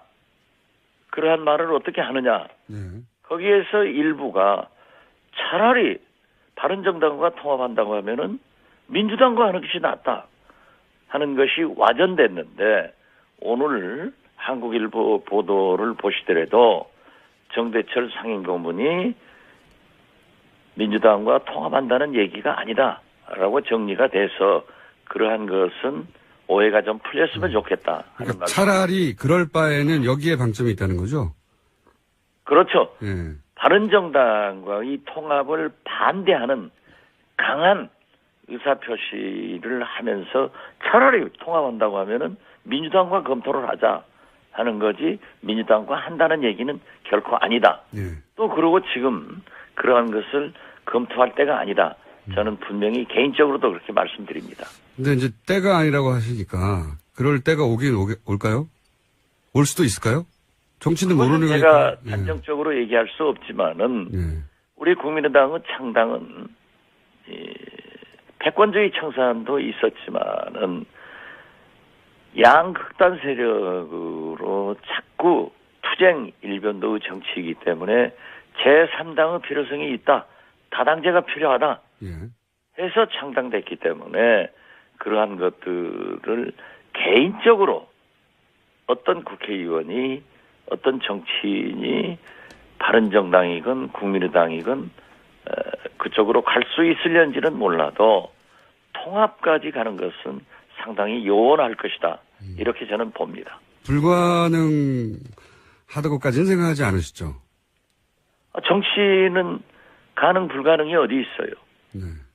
아니 이제 의원님이 대표님이 바른정당과는 불가능하다고 말씀하셨는데 그 정도 가는 그것은 예. 절대 불가능하고 그렇죠. 불가능이 있지 않습니까? 바로. 그러나 민주당과는 예. 정체성도 같고 네. 뿌리도 같지만은 지금은 아니다. 그러한 다당제와 양당제의 그러한 차이가 있기 때문에 지금 현재로서는 그러한 통합의 방향으로는 가지 않는다 하는 것을 분명히 말씀드리고 우리 김총수께서는 통합을 해주는 것이 좋겠다 하는 바람이 있기 때문에 저에게 그렇게 질문하시는 거예요. 이 이야기는 당내에서 먼저 나왔기 때문에 질문을 드리는 겁니다. 저도 이런 이야기를 할 때가 아니라고 생각은 드는데. 그러면 딱 이런 얘기를 할 때가 아닌데 어떻게 생각하십니까? 이렇게 질문해 보세요. 그러니까요. 그 질문 이미 드렸고. 아주 좋은 질문이에요. 그럴 때가 오긴 오겠냐? 제가 이렇게 질문 드린 거죠. 예. 올 수도 있지 않겠습니까? 글쎄요, 그건 뭐. 앞으로 두고 봐야 된다. 예. 뭐다라고 얘기하는 것은 바람직하지 않다고 생각합니다. 알겠습니다. 대선 이렇게 큰 규모의 선거 한가운데 여러 번 계셔본 분이라 이번 대선을 겪으면서 이제 어쨌든 국민의당 입장에서는 대선에서 패했으니까 대선 평가를 제대로 해야 다음 기회가 있을 수 있지 않습니까? 지난 대선에서 이 대선이 뜻대로 안 굴러간 가장 큰 원인을 한 세 가지 정도로 정리하면 뭐가 있을까요? 뭐 두 가지로 정리하면 되고 대표님 보시기에 패배한 사람이 자꾸 이유를 대는 것은 어제 보십시오. 커제가 알파고에게 패배하잖아요. 네. 이렇게 국민들은 명확한 것을 좋아한다고요. 그런데 자꾸 미주알 고주알 얘기하는 것은 바람직하지 않습니다. 당을 위해서 제 말은 저는 예. 국민의당 대표로서 안철수 후보 상임선대 위원장으로서 모든 것이 제 잘못이다 라고 책임을 지고 사퇴했고 또 이러한 반성 속에서 앞으로 잘해주기를 바랍니다. 대표님은 충분히 책임을 지셨는데 후보는 바로 5년 후에 다시 나온다는 메시지를 냈기 때문에 이제 이런 질문을 하지 않을 수 없는 거죠. 후보 차원에서의 문제는 뭐가 있었을까요? 한 가지 정도만 정리하면. 후보가 그런 메시지를 낸 게 아니고요. 예. 저도 그 후로 예. 우연히 이 상가에서 안철수 후보를 조우해서 예. 왜 그러한 말씀이 나왔느냐. 예. 벌써 5년 후 이야기를 하느냐. 예. 예. 그렇게 하는 것은 바람직하지 않다. 그렇죠. 예. 라고 충고를 해드렸어요. 그랬더니 본인도 그러하시고 예. 또 어제 예. 노무현 대통령 8주기 봉화를 가면서 비행기에 같이 탔어요. 예. 옆자리에 타서 본인도 말씀하시더라고요. 자기하고 가까웠던 그 교수 그룹들하고 식사를 하면서 감사했다는 또 그러한 그 식사를 하면서 거기에서 나온 얘기를 기자가 밖에서 듣고 썼는데 바람직하지 않았다. 그러면서 자기가 5년 후 또는 앞으로 당에서 심지어 어떤 분은 그 선거 때 열심히 하지도 않은 분이에요. 과잉 중상하기 위해서 안철수 후보가 무슨 뭐 비대위원장 당대표로 즉각 복귀해야 된다 이런 얘기가 언론에 보도됐더라고요. 예. 그래서 그러한 얘기가 나오는 게 당신에게 뭐가 필요하냐라고 물었더니 절대 그런 일은 있어서도 안 되고 하지도 않는다. 그러면서 그 5년 후에 당신이 대통령에 당선될 수 있다라고 한 것은 거기에서 얘기하는 분들과 얘기 과정에서 들었는데 말씀했는데 기자들이 듣고 쓴 것은 굉장히 잘못됐다. 그래서 지금도 이렇게 감사 인사를 다니지만은 전혀 노출되지 않게 하고 주의하고 있다. 이런 말씀을 들었습니다. 기자들이 듣고 쓴 거는 잘못한 게 아니죠. 기자들이 못 들어온 걸 쓴 거야 잘못한 거지. 예. 그게 공개적으로 한 얘기가 아니고 예. 방에서 하는 얘기를 소위 그 기자들 벽치기 하는 거 있잖아요. 문에다 대고 듣는데 벽치기. 그거 한 사람이 듣고 썼다고 예. 아주 그 아쉬워하더라고요. 그러니까 이제 5년 후에 결선 투표 없이 꼭 50% 득표하겠다 이런 의지를 공개적으로 한 게 아니고 그냥 나는 아직 기죽지 않았다. 걱정하지 마라. 이런 정도 멘트를 했는데. 예. 저는 본인이 했는지 예. 또 거기에 함께 식사하신 분들이 했는지 그것까지는 확인하지 못했지만은 그러한 의사표시는 하지도 않았고 앞으로도 언행에 상당한 조심을 하겠다. 어떤 경우에도 뭐 당장에 우리 국민의당의 비상대책위원장이나 당대표로 나오는 그런 일은 절대 안 하겠다. 왜 그런 얘기가 나오는지 모르겠다 하고 오히려 아쉬워하더라니까요. 알겠습니다. 그 얘기는 충분히 이해했고요. 만약에 안철수 전 의원이 지금과 같은 정체성과 기조와 정치적인 방향성을 가지고 다시 한번 대권 도전을 한다면 그때도 안철수 전 의원을 도와주실 생각이십니까? 너무 앞서가는 얘기긴 한데 제 말은 여전히 너무 앞서가는 얘기도 한데 그러지 말고 제 그런 말은 앞서가는 질문은 하지 마세요.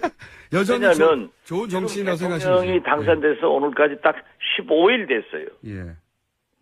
앞으로 5년이 남았는데 지금부터 뭐 대통령을 내가 나온다 누가 나갈 것이다 하는 것은 예의도 아니고 또 그 준비하는 사람도 도둑질도 너무 급하죠.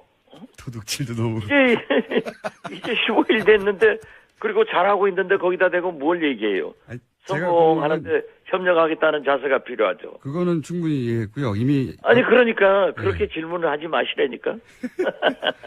제가 궁금한 건 이런 거죠. 역시 안철수 의원은 좋은 정치인이고 내가 도와줄 가치가 있는 사람이다. 그래서 앞으로 저는 좋은 정치인이고 예. 제가 도와줘야 될 가치가 있는 사람이라고 하는 것은 변함이 없습니다. 알겠습니다. 그렇지만은 예. 사람인 이상, 정치인인 이상 100% 다 좋다. 이런 것은 있을 수 없고 많은 점을 고쳐 나가야 되고 개선해 나가야 된다. 그렇기 때문에 패배한 것 아니에요? 네. 저처럼 이렇게 똑떨어지게 얘기하세요. 질문을 자꾸 안 되는 쪽으로 유도해가지고 해도 내가 안 넘어가요. 김종수를 내가 너무나 잘 알아. 서울시장 나오면 괜찮을까요? 안철수 의원이? 그건 뭐 전혀 생각해보지 않고 저도 그런 건 생각 안 해봤습니다.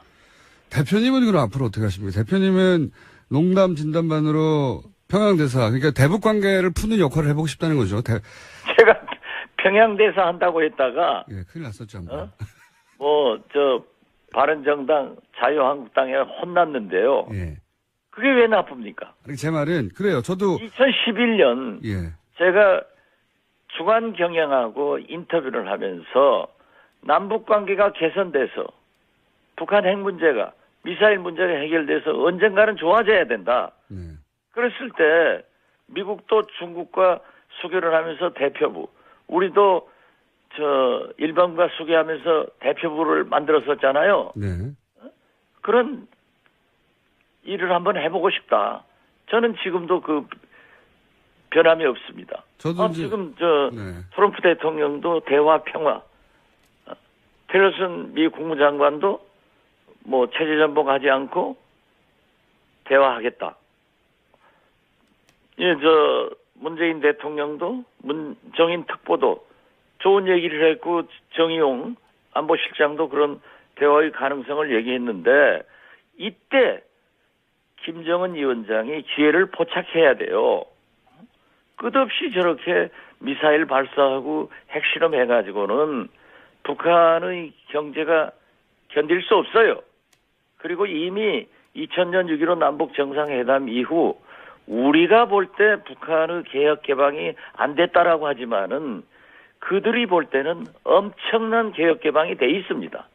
거기에다 중국이 트럼프 시진핑 회담 후 어떻게 됐든 제재 조치에 지금 가시적으로 해 나가고 있지 않습니까? 그러니까 이렇게 평화 무드가 있을 때, 대화 무드가 있을 때 김정은도 나와야 되고 북한 핵도 저는 폐기는 어려울 겁니다. 동결시키고 NPT에 가입해서 IAEA 조사받는 것이 좋지 저렇게 있어서는 안 돼요. 이때 저처럼 좋은 관계도 있고 또 사실 많이 알고 있고 한 사람이 평양대사 하면 좋잖아요. 아니, 제 말은 예. 평양대사라는 단어 자체야 뭐 여러 다른 말로 바뀔 수 있는데 대북 관계의 돌파구를 여는데 역할을 하고 싶으시고 할 만한 역량이 있다고 본인이 생각하시고 예. 그렇기 때문에 만약에 현 정부에서 그런 역할을 맡기신다면 기꺼이 하실 의향이 있느냐 이런 질문입니다. 그건 제가 대통령께서 하실 말씀이고 하실 생각을 제가 얘기하는 것은 바람직하지 않습니다. 아니, 그런 제안이 온다면요. 가정을 하는 거죠. 아니 안 왔는데 왜 그걸 왔다고 대답하라는 거예요. 이렇게 말씀하실 수는 있잖아요. 제안 좀 해달라고. 저는 그렇게까지 할 생각은 없어요. 그렇게까지 할 생각은 없어요. 예. 하지만 온다면 기꺼이 아니 안 하죠. 왔는데 왜 자꾸 온다면하고 물어봐.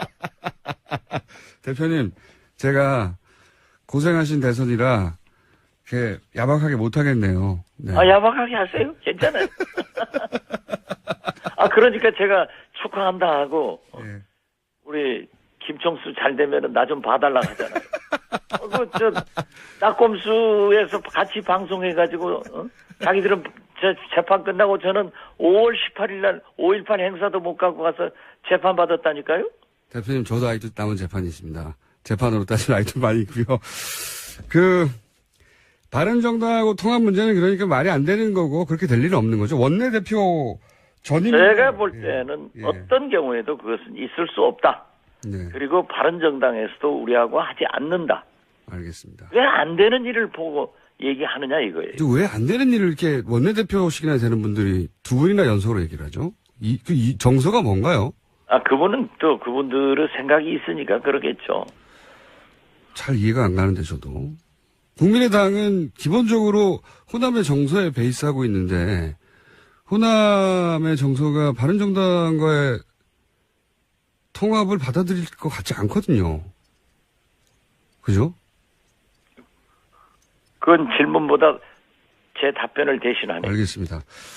오늘 아침 이제 이낙연 총리 후보자 인사청문회 예정돼 있는데 국민의당은 어떤 기본적인 전략입니까? 태도거나? 문제가 제가 지도부에도 있지 않고 예.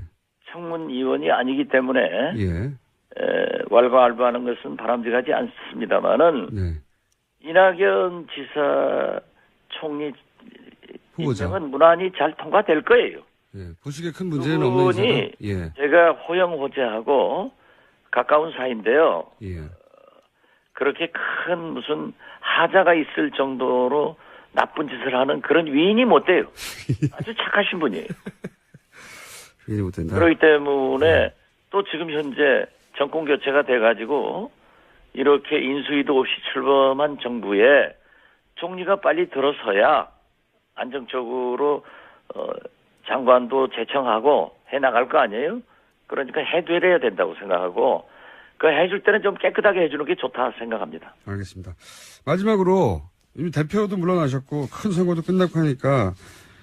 SNS만 하지 마시고 저희 방송에 좀 고정적으로 출연을 좀 해주세요.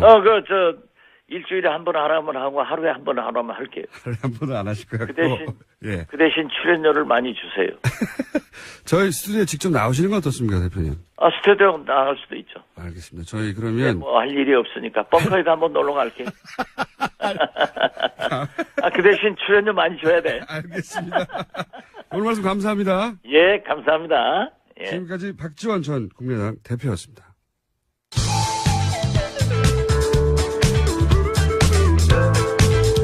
간장공장 공장장은 장 공장장, 뉴스공장 공장장은 김어준입니다.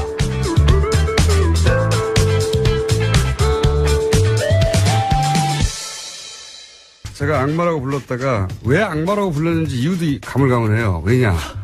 진행자가 몇 명이 바뀌고 사장이 2명이 바뀌고 모든 사람이 바뀌는 사이 혼자만 계속 살아남은 악마와 같은.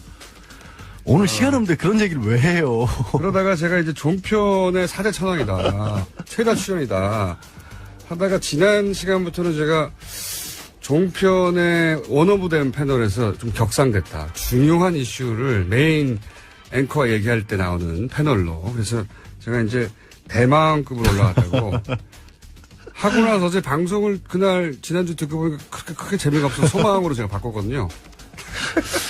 한 사람의 직급을 그렇게 자주 바꿔야 되는 겁니까? 좀 발령을 한번 내면 좀 일관성을 가지고. 중마왕 정도는 하시고 오늘 끝나야 오케이. 되는데. 근데 시간이 없다면서요, 오늘. 시간이 저희가 착각을 해가지고. 예. 오늘 시간이 없다고 나오지 말라고 했었어야 되는데 연락을 안 해서 와버렸어요.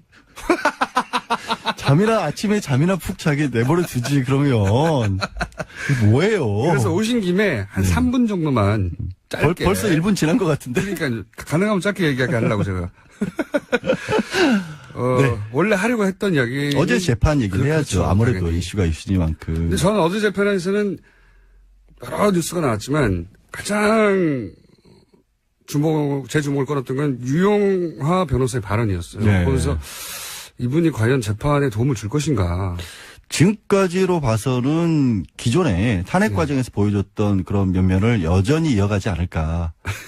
조금 전에 우리 했던 얘기 있잖아요. 탄핵을 성공시킨 가장 큰 기여를 한 게 유영하 변호사가 아니냐. 네, 그런 얘기가 많이 있었었죠. 예, 어제도 약간은 뉘앙스가 그랬어요. 왜냐하면 뭐 공범 관계, 최순실의 공범 관계를 상상으로 일어나는 거다. 공소장에 보면 언제 어떻게 어떤 식으로 공모를 했다는지가 안 나온다라는 얘기를 하는데 네. 그걸 어떻게 그럼 그렇게 하는 법이 있습니까, 대통령이? 어제 공소장에 나오는 건 그거예요. 대통령이 어느 정도 의중을 가지고 얘기를 했고 그걸 안종범이나 정호성 등이 실현을 했고 예. 그 아이디어를 최초로 발설한 것은 아마도 최순실일 것이다. 이런 식으로 추정을 할 수밖에 없거든요. 그렇죠. 정황을 가지고 합리적으로 추론을 하고. 그러니까 이른바 추론을 이제 하죠. 법률용어로 공모 공동 정범이라고 하는데 예. 이게 역할만 나눠서 하게 되면 머리 역할하는 사람이 있고 손발 역할하는 그렇죠. 사람들이 있고 이런 사람들이 있으면 이게 다 공범이다라는 게 확립된 이론인데 예. 왜 변호사가 특히 검사 출신이 그런 얘기를 했는지가 저도 좀 이해가 잘 안 가요. 그 상상으로 했다고 하는 건데 실제 그렇게 합리적 추론으로 하는 거예요. 원래 간접 증거를 가지고 네. 이런 식으로 이루어졌다고 하는 거고 또 어제 그런 얘기도 했죠. 만약에 이런 거 블랙리스트와 관련해서 만약에 박 전 대통령이 블랙리스트에 책임이 있다라고 한다면 살인자를 낳은 어머니 역시 살인범이다. 네. 이게 교과서에 나오는 형법 교과서에 나오는 네, 표현인데 네. 인과관계에 관한 표현이에요. 원인과 결과에 관한 사례로 드는 것이 너무 원인과 결과를 넓히게 되면 네. 너 때문에 모든 게 다 망했다. 이런 그렇죠. 식의 일이 될 수 있으니까. 저 살인자의 엄마까지 책임을 물어야 된다. 그래서는 안 된다고 하는. 근데 블랙리스트 사례죠. 관련해서는 이게 적절한 비유인지가 사실 좀 이상해요. 적절한 사례가 아니죠. 적절한 사례가 아닌데. 왜냐하면 본인 입으로 직접 말했으니까요. 그러니까 살인 조사를 한 거나 마찬가지죠. 그러니까요. 네. 블랙리스트와 관련해서 직접 이 영화 문제다. 시제 변호사님 이대로. 시간 끝났어요. 진짜?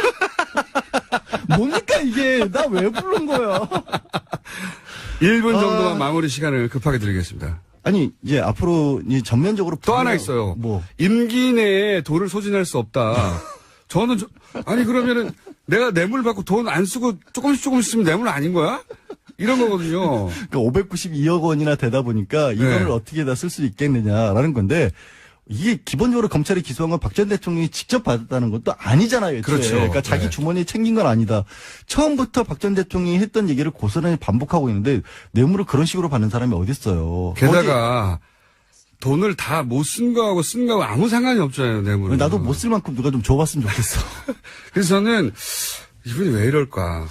그러니까 사실 전략을 세우는 데 있어서 아직까지는 기본적으로 좀 전략을 못 세우고 있는 것 같아요. 근데 오늘 원래 하고 싶었던 얘기는 앞으로 삼성과 관련한 뇌물죄의 가장 중요한 이슈인데 예. 박 전 대통령이 참고해야 할 모범 답안은 나오고 있다. 이재용 부회장으로부터. 거기는 네. 어마어마한 변호사들이 수십 명이 그러니까 그거를 붙었잖아요. 가장 참조하고 싶어 할 건데 그러면 검찰 입장에서는 박 전 대통령의 재판은 빨리 속도를 내고 오히려 이재용 부회장의 속도는 좀 늦추는 그런 방안을 취할 것이다 라는 얘기를 좀 하고 싶었는데 저기는 교과서적인 대응을 하고 있고 예. 여기는 이해 안 가는 대응을 하고 있거든요.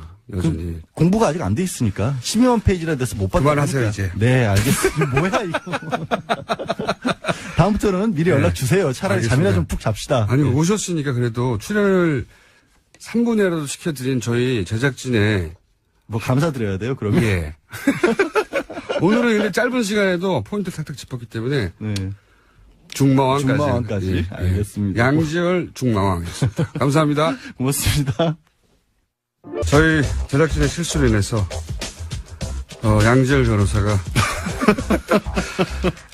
사실은 그래도 5분 이상 했습니다. 네, 실제로는. 근데 이제 하도 처음부터 나가라고 그래가지고 시간이 더 짧게 느껴지는데 본인이 하고자 했던 핵심은 말하고 가셨고 대신 이분이 그 시간을 차지합니다. 과학 같은 소리 안에 원종우 씨 나오셨습니다. 안녕하십니까. 예, 안녕하세요. 네. 오랜만입니다. 오랜만입니다. 대선은 끝났고 저희가 이제 대선 후보를 선별하는 네. 여러 가지 이제 개인적인 기준들, 그렇죠. 관상이라든가, 예, 비과학적인. 예, 다 짚어봤어요. 대충 맞은 것 같기도 하고요. 우연이겠지만. 그러니까 그때 묘하게 당시 지지율과 유사한 네. 그렇게 연상되는 결과들이 나와서 당황했었어요. 예, 맞으면 안 되는 건데. 예, 맞으면 안 되는 건데. 네. 근데 이제 그럼 그렇게 나왔는데 어떻게 해요? 안 불어줄 수도 없고. 그런 거죠, 뭐. 예, 우연인 거죠, 우연. 우연. 자, 오늘 주제는 뭡니까? 네, 일단 지금 대선 끝나고 뭐 뉴스가 굉장히 많이 나왔는데 2주 동안 예. 가장 대중적인 것은 그 청와대 주요 인사들의 외모였던 것 같아요. 아직도 회자되고 있는. 근데 조국 수석 임명 때부터 시작돼 버린 거죠. 네, 그 방금 제가 말씀하신 걸 들었는데 네. 전혀 가당치 않은 말씀이시고요. 여론조사 해봐야 합니다. 아, 예, 뭐 그러시든가요. 마음만 아프실 거예요. 리얼미터에 내가 한번 진짜 조사를 해봤든지 해야지 진짜. 예. 그래서 게다가 당선 이후에 이상하게 더 잘생겨 보이는 문재인 대통령. 좀 그런 거 있지 않아요? 원래 그건 뭐 당선 효과죠. 예, 후광이 보인다는 말을 많이 하더라고요. 혹자는 그런 말도 합니다. 후보보다는 대통령이 어울리는구나. 그러니까요. 예, 이건 여의도에서 나온 얘기입니다. 굉장히 많이 느끼는 거고, 예. 그 다음에 조국 민정수석 같은 경우는 뭐 대학교 때 외모가 컴플렉스였다고 말을 해서, 모든 남성들 지탄을 받고 또 있어요. 자유한국당에서 이렇게 성명을 냈잖아요, 직접. 자유한국당에서 성명해서 그건 좀 오바였고요. 디스하는, 모든 남성을 디스하는 그런 망언이었다라고. 그건 그냥 농담으로 할 얘기를 진짜. 그러니까요. 정당에서 성명으로 내버리면 어떡하나요? 그 감각은 진짜 이상한 감각이죠. 사실 전 국민을 비하한 발언이기도 하고요.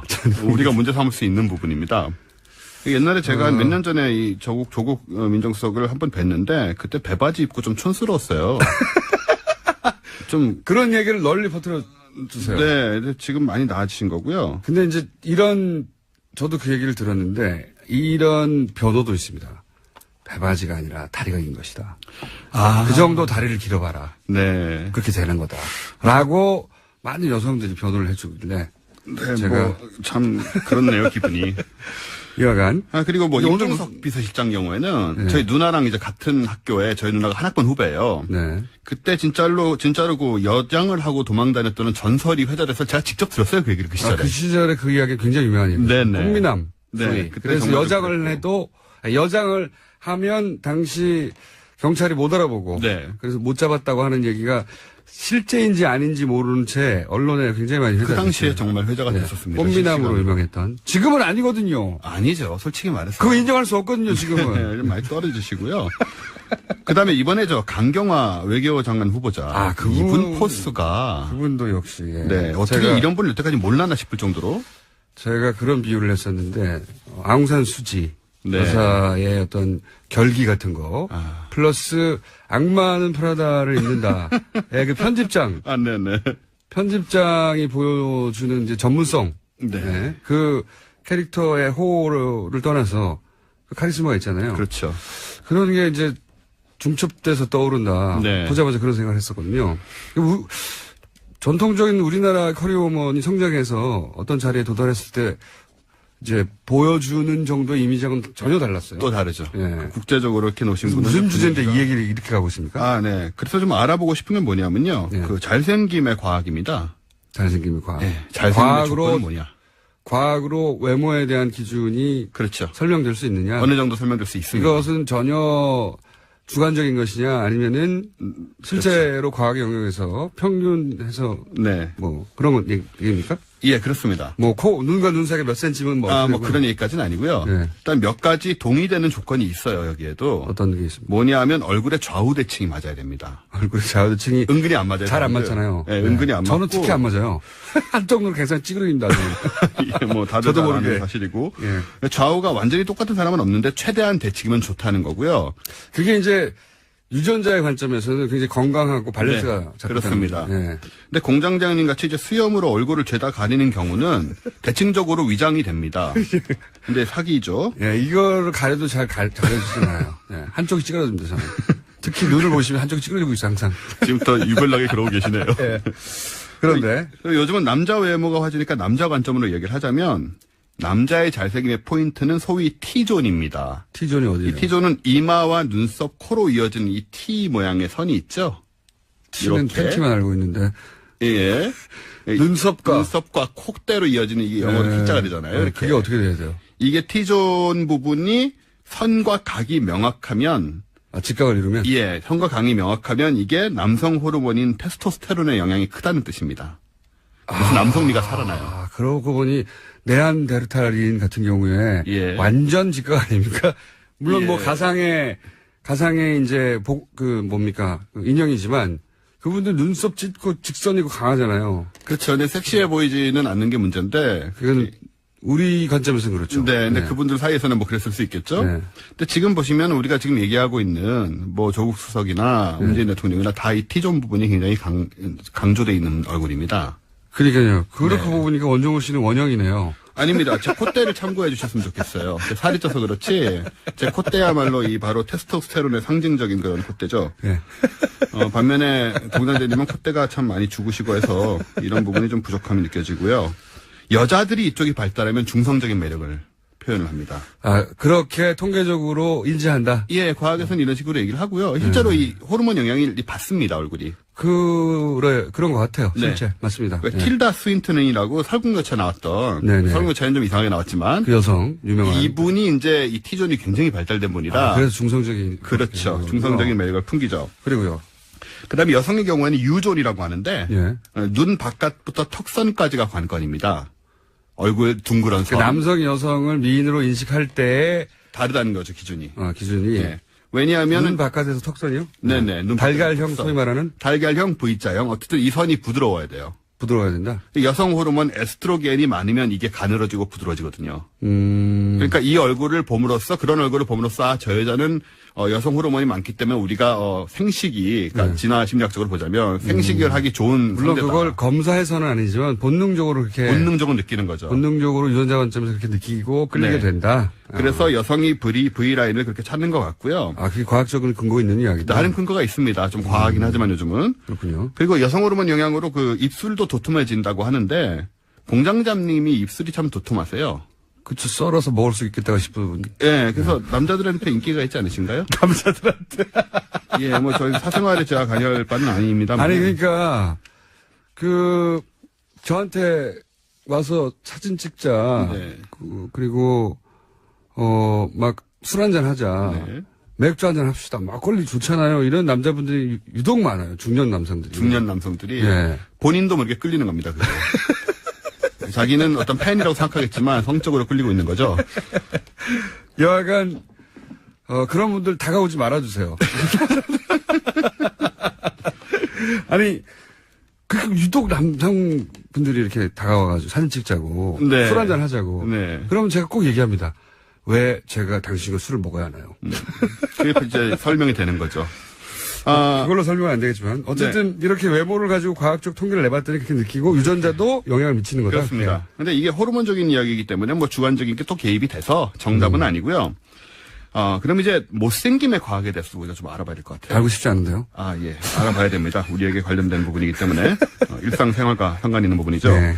사실 못생김의 과학이란 분야는 당연히 없습니다. 네. 네. 하지만 우리가 왜 잘생긴 사람과 비교해서 주로 스스로를 비하해서 오징어라는 표현을 저는 쓰잖아요. 그런 비하의 표현을 쓰지 않고요. 오징어 얼마나 맛있는 건데. 네. 오징어하고는 사실 분위기가 맞지 않으시죠? 좀 문어면 모르지만. 어쨌든 그 유래를 좀 알아보려고요. 네. 혹시 유래를 알고 계신가요? 오징어 왜 나왔나? 꼬불꼬불해서 그런 거 아니에요? 이게 구체적인 일화가 있습니다.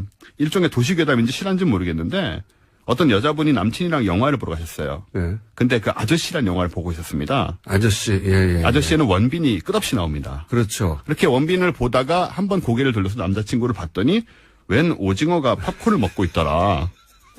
빙교가 된 거죠, 순식간에. 그런 어떤 댓글이 있었는데. 네네네. 그것이 모든 여성들의 공감을 얻으며. 남성들의 공감도 얻었습니다. 남성들의 공감을 맞아. 내가 원빈하고 비교하면 그럴 수밖에 없다라는 이제 그 아픈 공감력이 생긴 거죠. 아니, 원빈 씨가 그렇게까지 잘생겼죠. 예, 잘생겼죠. 특히 이렇게 비교를 바로 하게 되면 큰 차이가 하지만 납니다. 원빈 씨를 보고 동시에 내가 거울을 보면 나는 오징어야. 저는 그런 생각을 해본 적이 없거든요. 어떤 잘생긴 사람도. 예, 그거는 공장장님이 자신감이 지나친 거죠. 그렇죠. 근거 없는. 나는 내가 좋아. 이렇게 생각하고 사는데. 근데 왜 오징어였을까 하필이면 이 생각을 할 수 있잖아요. 네. 생각해보면 오징어가 사람 얼굴하고 좀 비슷해요. 우리 결혼할 때 함 들어갈 때. 굳이 오징어를 쓰네요. 오징어를 굳이 쓰잖아요. 네. 그 구멍 뚫고. 그러니까 사람이 가면으로 사용할 수 있는 형태입니다. 눈구멍만 뚫으면. 네. 그게 과학하고 무슨 상관이죠, 근데? 뭐 갖다 붙이는 거죠. 그리고 이제 아래 10개 다리가 이렇게 있잖아요. 네. 그거는 공장내에서는 수염. 사람의 수염. 예, 수염을 상징할 수도 있고요. 그래서 다른 동물에 비해서는 뭔가 그 몸 전체가 얼굴하고 연관되는 면이 있다. 못생김의 과학은 과학이 아니고요. 과학이 아닙니다. 네, 농담입니다. 시간이 다 됐어요, 벌써. 네. 아깝네요. 이거 재밌는데. 다음 주에 네. 이 외모를 과학으로 접근하는 거 우리가 여기서 어떤 임팩트를 얻는가 한번 다 해보죠. 알겠습니다. 네. 원정호 씨였습니다. 저는 김호준이었고요. 내일 다시 뵙겠습니다. 안녕.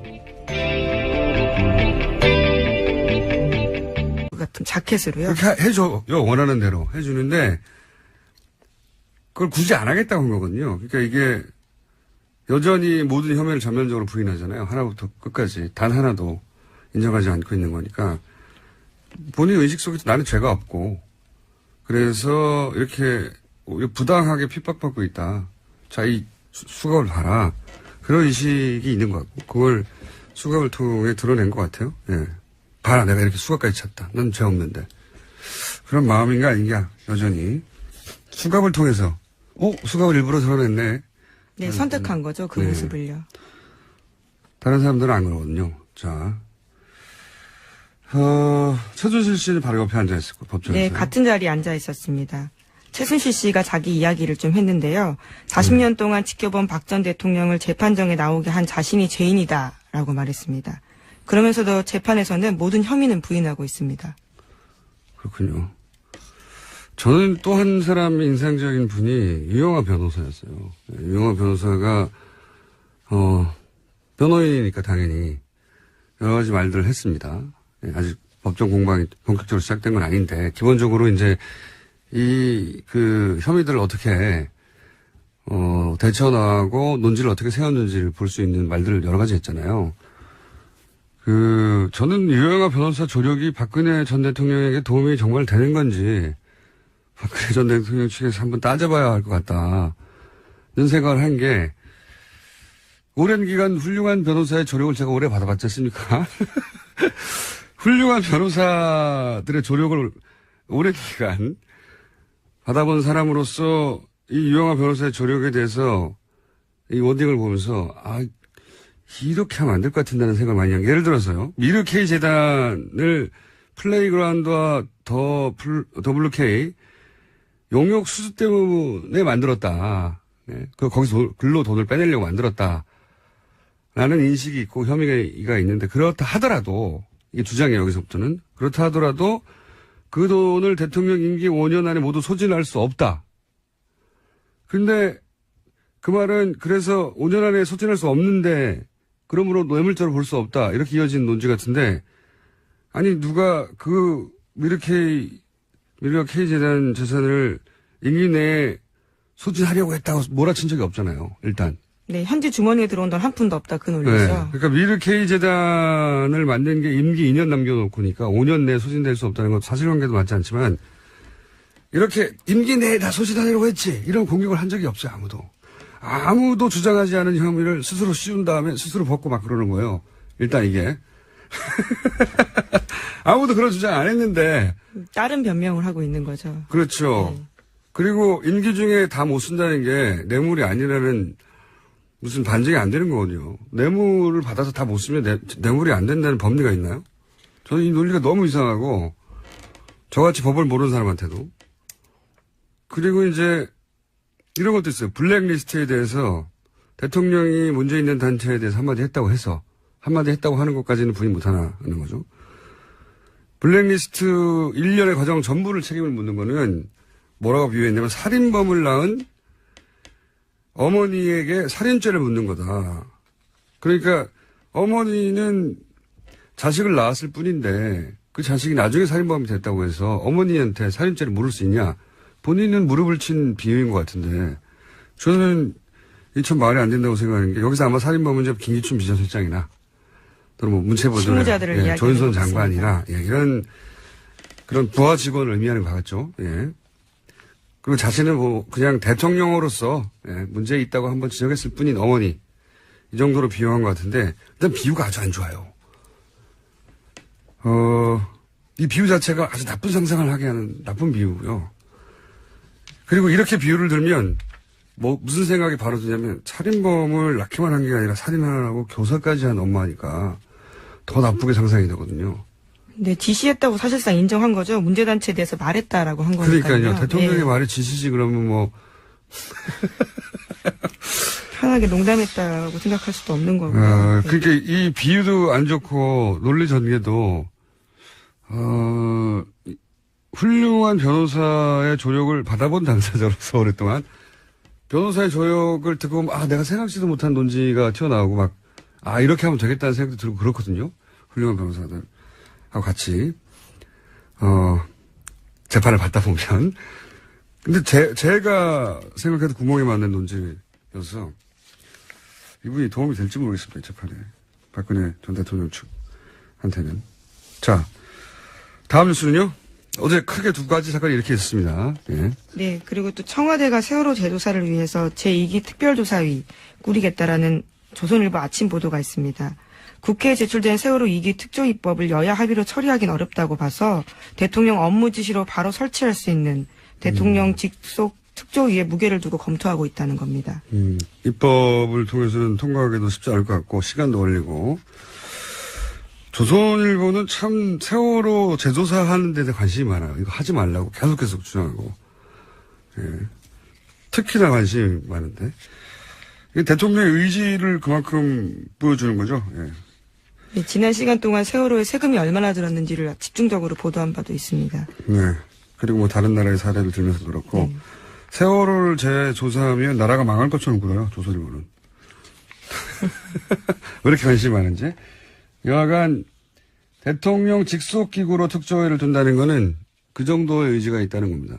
그리고 이거는 미룰 게 아니라고 생각하는 거고요. 다음 뉴스는요? 네, 감사원이 청와대가 4대강 사업에 대한 정책감사 지시를 발표했는데 당장 감사에 착수하기 어렵다라는 입장을 밝히고 있습니다. 그 이유로는 절차상 문제가 있다라는 건데요. 감사원 관계자는 감사원법과 규정에 감사 착수 요건이 정해져 있는 만큼 공식적인 절차를 기다려봐야 한다라고 밝혔습니다.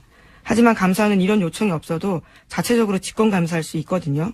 그렇기 때문에 감사원이 부정적 입장 아니냐라는 의심이 나오고 있습니다. 이건 뭐 감사원장이 박근혜 정부에서 임명한 사람이니까.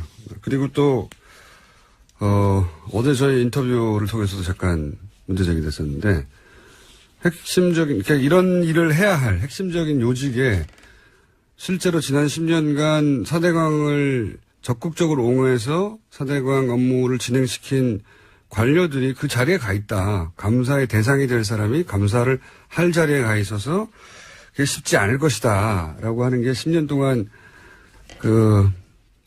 이 사대강 관련 일을 지켜본 전문가의 이야기란 말이죠. 이것도 그런 맥락에서 이해할 수 있죠. 예.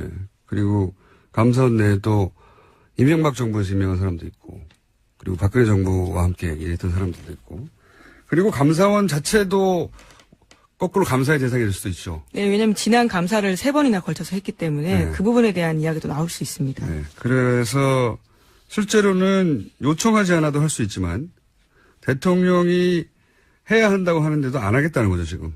예. 이런 일들이 일어나는 걸 보면 아직은 바뀐 건 대통령밖에 없어요. 예. 그리고 주요 장관들도 아직 결정도 안 됐고요. 오늘 청문회 하는 거죠? 예. 네, 오늘 내일 있습니다. 갈 길이 멉니다. 네. 이런 뉴스를 볼 때마다 느끼는 건데. 자, 근데 끝까지 안 한다고 버틸 수는 없을 테니까, 당연히. 네, 그냥 지금 뭉개고는 있는 건데 버티기는 쉽지 않습니다. 다음 뉴스는요?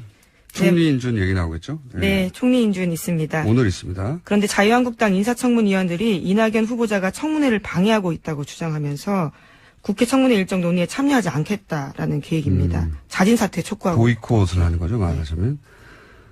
원래 이제 정권 출범 초기에 가장 먼저 정권을 흔드는 방식이, 강요들, 예, 구성할 때, 이런 청문회 때 한두 명 낙마시켜가지고, 그래서 이제 대선 패배 후유증도 좀 달래고, 힘이 빠진 지지자들도 좀 결속시키고, 그렇게 하죠. 그렇게 하고.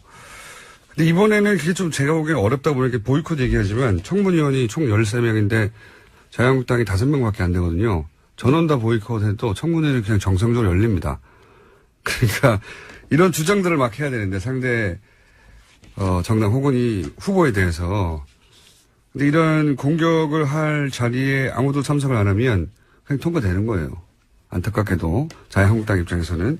그래서 보이콧 안 할 거라고 봅니다. 저는 보이콧 한다는 말을 하는 거죠. 네, 물론 표결 절차도 남아있긴 한데요. 과반 출석의 과반 표결이기 때문에 네. 현재 국회 지형상 그렇게 어렵진 않아 보입니다. 왜냐하면 바른정당이나 국민의당은 여하간 청문회 참여해서 따지겠다고 하는 거란 말이죠. 이렇게 되면 자유한국당이 보이콧을 하는 게 정치적 의미가 없어지는 거죠. 그냥 자기들만 없는 겁니다. 그래서 이게 입지가 굉장히 좁아진 상태다. 자유한국당이. 청문회에 관한하는. 자, 제목 정도 읽을 수 있을 것 같습니다. 네, 어제 세월호에서 새로운 완전한 유해 발견됐다고 했는데 일반인으로 추정되는 이영숙 씨라고 어제 JTBC가 보도했습니다. 네, 계속 이 뉴스는 저희가 단신으로 전해드리는데 지금 이제 대통령 직속기구로 특정이도 나온다고 하고 저희도 좀 지금까지 나온 유해들 관련해서 좀 모아서 한 번에 따로 다루기로 하겠습니다. 여기까지 하겠습니다. 시사인의 김은지였습니다. 감사합니다.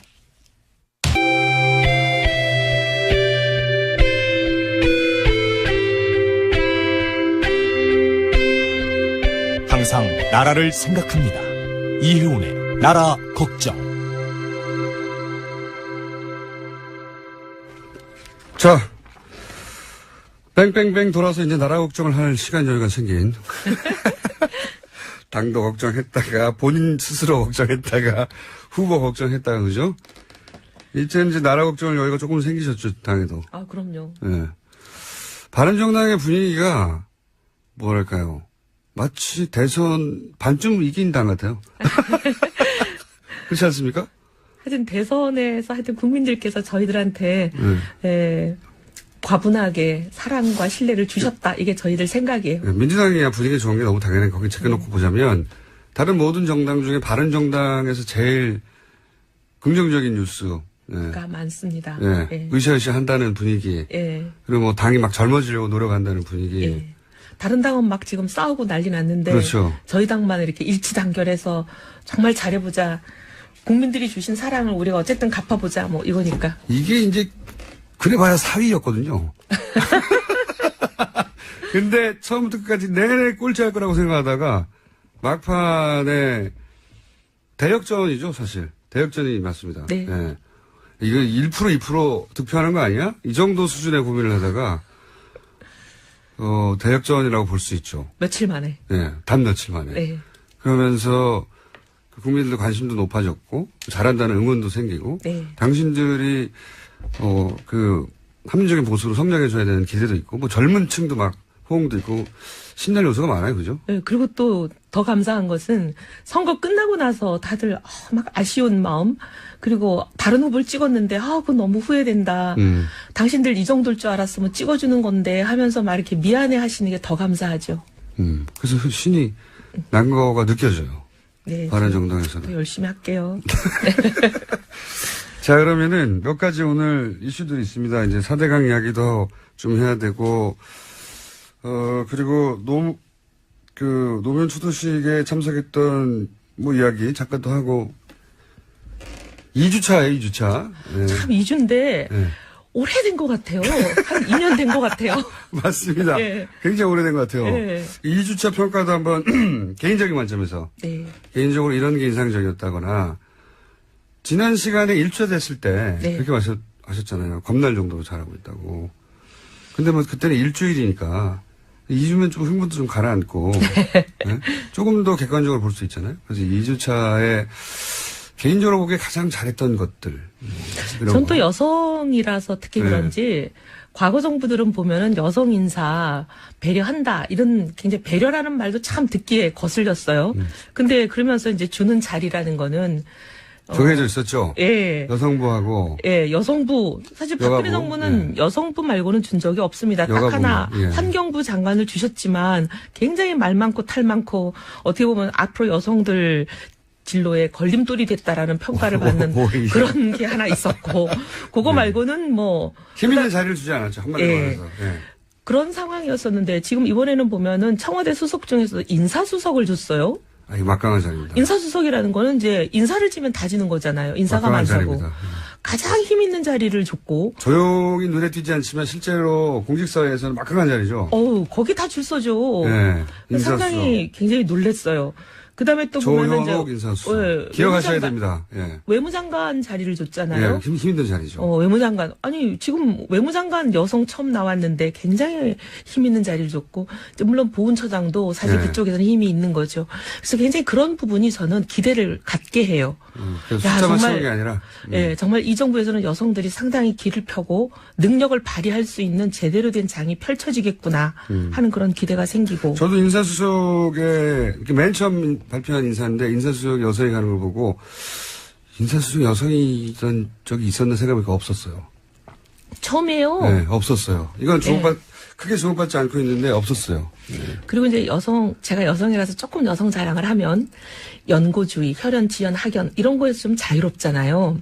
그렇죠. 그래서 어떻게 보면 남자보다 훨씬 더. 훨씬 네. 더 좀 그런 여성들이 보면 조금 개인주의적인 경향이 있기도 하지만 좋게 보면은 그게 이제 연고에서부터 자유로울 수 있는 거잖아요. 네. 그러면 인사를 그런 거에서부터 무관하게 굉장히 사람의 능력과 자질만으로 평가할 수 있는 그런 장점이 있습니다. 그런 부분을 대통령께서 혹시 좀 물론 발표도 그렇게 했죠. 여성 수석을 쓴 거는 그런 것을 감안한 거다 한 거니까 굉장히 인사에 대해서 상당히 기대가 됩니다. 그리고 뭐 또 인사가 굉장히 힘든 임명이었다고 봐요. 네. 통상적으로 하기 힘든. 예. 물론 능력이 있으니까 됐겠죠. 여성이어서가 아니라. 제가 근데 여성이어서 안 된다고 할 자리였을 수도 있는데 네. 그렇지 않았다는 거죠. 예. 제가 그리고 이거 송현옥 수석을 네. 정치하기 전에 잠깐 알았었어요. 근데 정치하고 나서는 본 적이 없는 조현옥 분인데. 수석을요? 예. 조현옥 수석. 예. 예. 이분을 정치하기 전에 잠깐 알았고 정치하고 나선 본 적이 없는 분이에요. 네. 근데 굉장히 이렇게 어떻게 보면 진보적인 진영에 계시는 분이잖아요. 네. 저는 보수 진영에 있는 사람이고. 근데 굉장히 진보 보수 가리지 않고 여성의 인재 발굴 이런 데 헌신적인 분이에요. 그렇군요. 언제 인터뷰 한번 해봐야 되겠습니다. 네. 근데 진짜 훌륭한 분. 저는 이미 다시 나고 있습니다. 다시 한번 위로의 말씀드립니다. 탈모인들에게 이제 위로를 일단 보내고 나도 동병상련을 겪었다. 연대 이야기를 하는 거죠. 네. 하지만 난 다시 난다. 네. 메롱이죠, 메롱. 위로와 메롱. 네. 근데 저는 이게 굉장히 인상적이었던 게 뭐냐면 역대 최대 인원이 모였고 엄청 많이 모였더라고요, 실제로. 아버지 친구가 약속한 대로 대통령이 돼서 처음 참석하고 이제 이게 마지막으로 참석한다고 하는 대단히 비장한 자리예요, 사실. 예, 현직 대통령으로서 마지막이라는 거죠. 그 전국 생중계가 되고 있고. 여기서 탈모 유머를 던진 겁니다. 저는 이게 그 장면을 보면서 굉장히 이국적이다는 생각을 했어요. 무슨 의미냐면 영미권에서는 원래 장례식에서 혹은 추도식에서 굉장히 재밌는 유머를 던지고 그게 오히려 고인에 대한 애정 이런 걸 받아들여지는 문화가 있죠. 우리는 없어요, 그런 게. 우리는 추도식은 엄숙하고 경건하고 단정해야지 이렇게 자기 머리 가지고 유머하면 안 되는 겁니다. 애초. 만약에 노건호 씨가 아닌 누군가가 그 자리에서 그런 얘기를 했다. 평생 먹을 욕을 하루에 다 먹었단 말이죠. 배부르게 먹었다고 봐야 되는데. 그리고 다시는 그런 자리에 못 올라간다고 봐야죠. 근데 어쨌든 말머리를 그런 자리에서 탈모 이야기로 하겠다는 자체가 너무 흔치 않아서 이국적이다. 다른 나라가 별로 안 떠올라갔어요. 네, 여유도 좀 생긴 것 같고요. 과거 때를 비교해보면요. 과거, 이 발언이 한번 화제가 됐던 건, 김무성 당시, 새누리당 대표가 왔을 때, 그 NLL 가지고, 근데 이걸 또 빚고 와서 반어적으로 대인의 풍모라고. 네, 진정 대인배 풍모하고 왔다라는 식으로 이야기를 했죠. 네, 굉장히, 기본적으로 풍자적 화법을 구사할 줄 아는, 그렇게 표현했었어요. 근데, 여하간 이제 이런 자리에서 탈모 유머를 썼잖아요. 이거는 기본적으로, 나는 뭐, 누구한테 덕볼 생각도 없고, 눈치 볼 생각도 없고, 그런 배짱이나 감각이 기본적으로 있어야지 이럴 수 있는 건데, 왜 우리나라는 굉장히 고려할 게 많잖아요. 눈치 볼 것도 많고, 지킬 것도 너무 많고, 이러기가 어렵습니다, 아주. 그래서 이런 장면이 잘 안 나오는 거라서 저는 이국적이라고 생각했어요. 이국적이고, 이런 거는 이제 저 같은 근본이 없는. 뜬금없는 고백을 이렇게. 잡놈, 이런 사람 좀 돼야지 이렇게 막 던지면서 사는 거거든요. 뭐 어때? 이러면서. 웃기는 게 좋은 거잖아. 라고. 그래서 한편으로는 같은 과인 것 같아서 반갑기도 하고요. 저는 개인적으로 만나본 적은 없습니다만. 또 한편으로는 아버지를 묘한 지점에 닮았어요. 노무현 대통령도 그 자리와 상관없이 자기 유머를 막 던져가지고 대통령 시절에 그까지 공격 많이 받았었죠. 예. 노무현 씨가 뭐 절대 정치를 하지 않을 것 같지만 해도 걸물이 될 것 같다는 생각이 혼자 정치를 한다는 얘기가 절대 아닙니다. 그런 얘기가 절대 아니고요. 저 혼자 그런 생각했다는 거죠. 혼자서 하여튼 좀 즐거웠습니다. 예. 이런 거죠. 친노와 탈모의 만남? 다음 뉴스 추천해 주십시오. 네, 다시 난다고 합니다. 본인 말로는요. 두고 봐야 알죠. 네. 네, 어제 대비되는 장면이 있었습니다. 서울중앙지법 417호 대법정에 박근혜 전 대통령 들어섰습니다. 수의 대신에 남색 정장에 검은색 구두를 신었고요. 가슴 왼편에는 수번 503번이 적힌 동그란 플라스틱 배지를 달았습니다. 수번 위에는 나대 불츠라고 쓰여 있었는데 나는 이번 사건 공범들을 표시하는 말이고 대는 대기업 뇌물, 불은 블랙리스트, 치는 동계 스포츠 영재센터 등 이번 사건과 관련돼 있는 글자들을 압축한 뜻이라고 합니다. 혐의를 정한 거군요. 네. 이게 어디다 한번 얘기했지만 참 대단한 의원이자 의원이라고.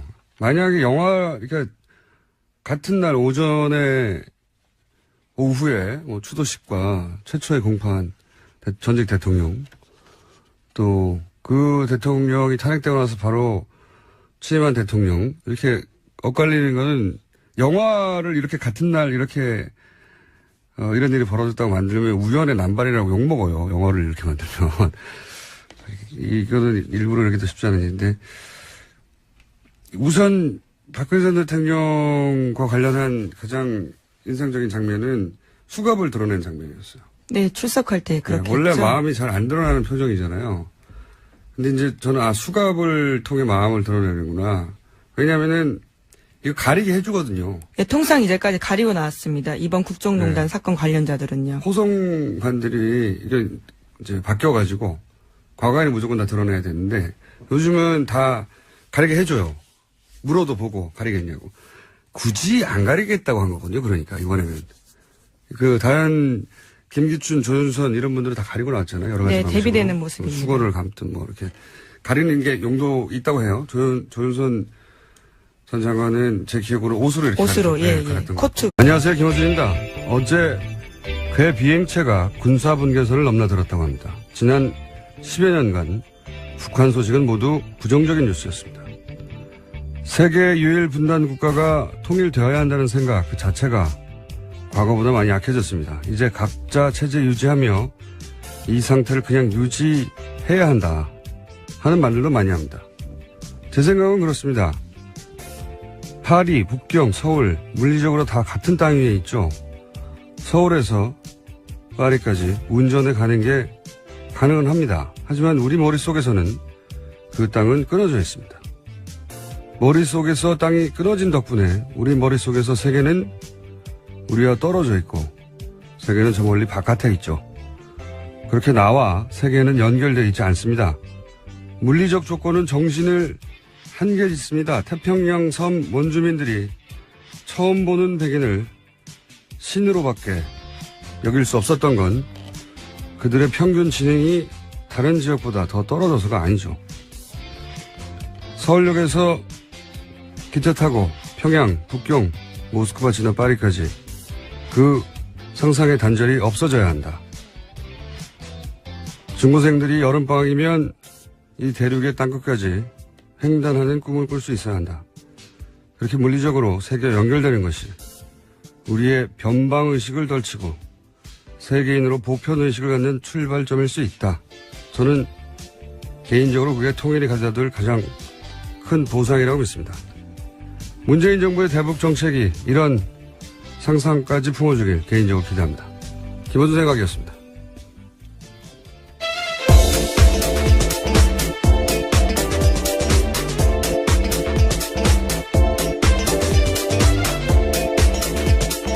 시사인의 김은지입니다. 자, 첫 번째 뉴스는 뭡니까? 네, 문재인 대통령이 어제 추도사를 통해서 노무현 전 대통령의 꿈을 다시 시작하겠다라고 선언했습니다. 반칙과 특권이 없고 상식과 원칙이 통하는 정상적인 나라를 만들겠다고 다짐했는데요. 뿐만 아니라 모든 국민의 대통령이 되겠다면서 노무현 정부를 뛰어넘는 완전히 새로운 대한민국을 꿈꾸겠다고 말했습니다. 추도식에서 나왔던 이야기 중에 가장 많은 사람들이 인상적이었다고 하는 대목 저희가 직접 한번 들어보겠습니다. 8년의 세월이 흘렀는데도 이렇게 변함없이 노무현 대통령과 함께 해주셔서 무엇라고 감사 말씀드릴지 모르겠습니다. 제가 대선 때 했던 약속, 오늘 이 추도식에 대통령으로 참석하겠다고 한 약속을 지킬 수 있게 해주신 것에 대해서도 깊이 감사드립니다. 노무현 대통령님, 당신이 그립습니다. 보고 싶습니다. 하지만 저는 앞으로 임기 동안 대통령님을 가슴에만 간직하겠습니다. 현직 대통령으로서 이 자리에 참석하는 것은 오늘이 마지막일 것입니다. 이제 당신을 온전히 국민께 돌려드립니다. 현직 대통령으로 추도식 참석은 오늘이 마지막이다. 네, 그렇죠. 앞으로 4년 동안은 참석을 못한다라는 이야기를 한 건데요. 성공하고 다시 오겠다고. 거의 5년입니다. 며칠 안 지났기 때문에 4년이 아닌 거지. 죄송합니다. 제 손까지야. 예. 이것보다 비장한 방식으로 다짐이 있을 수 있나. 예. 대통령으로는 이제 안 오겠다는 거 아닙니까, 여기에? 예. 그렇죠. 이 대목이 굉장히 인상적이었던 사람들 많았고요. 근데 더 큰 화제는 대통령의 추도식에 대해서 여러 사람들이 여러 가지 반응을 하고 감정적으로 이제 울컥한다는 분도 많았지만 제가 보기에 어제 하이라이트는 노곤옷이었습니다. 네, 헤어스타일이 화제였습니다. 네. 유가족 대표에서 감사 인사말 전하려고 단상에 올랐는데 새로운 헤어스타일 보였습니다. 헤어스타일은 아니죠. 헤어가 있어야 스타일이 나오는 거죠. 그것도 스타일이 일종의 헤어 없는 스타일인데. 일부러 했다고 합니다. 예.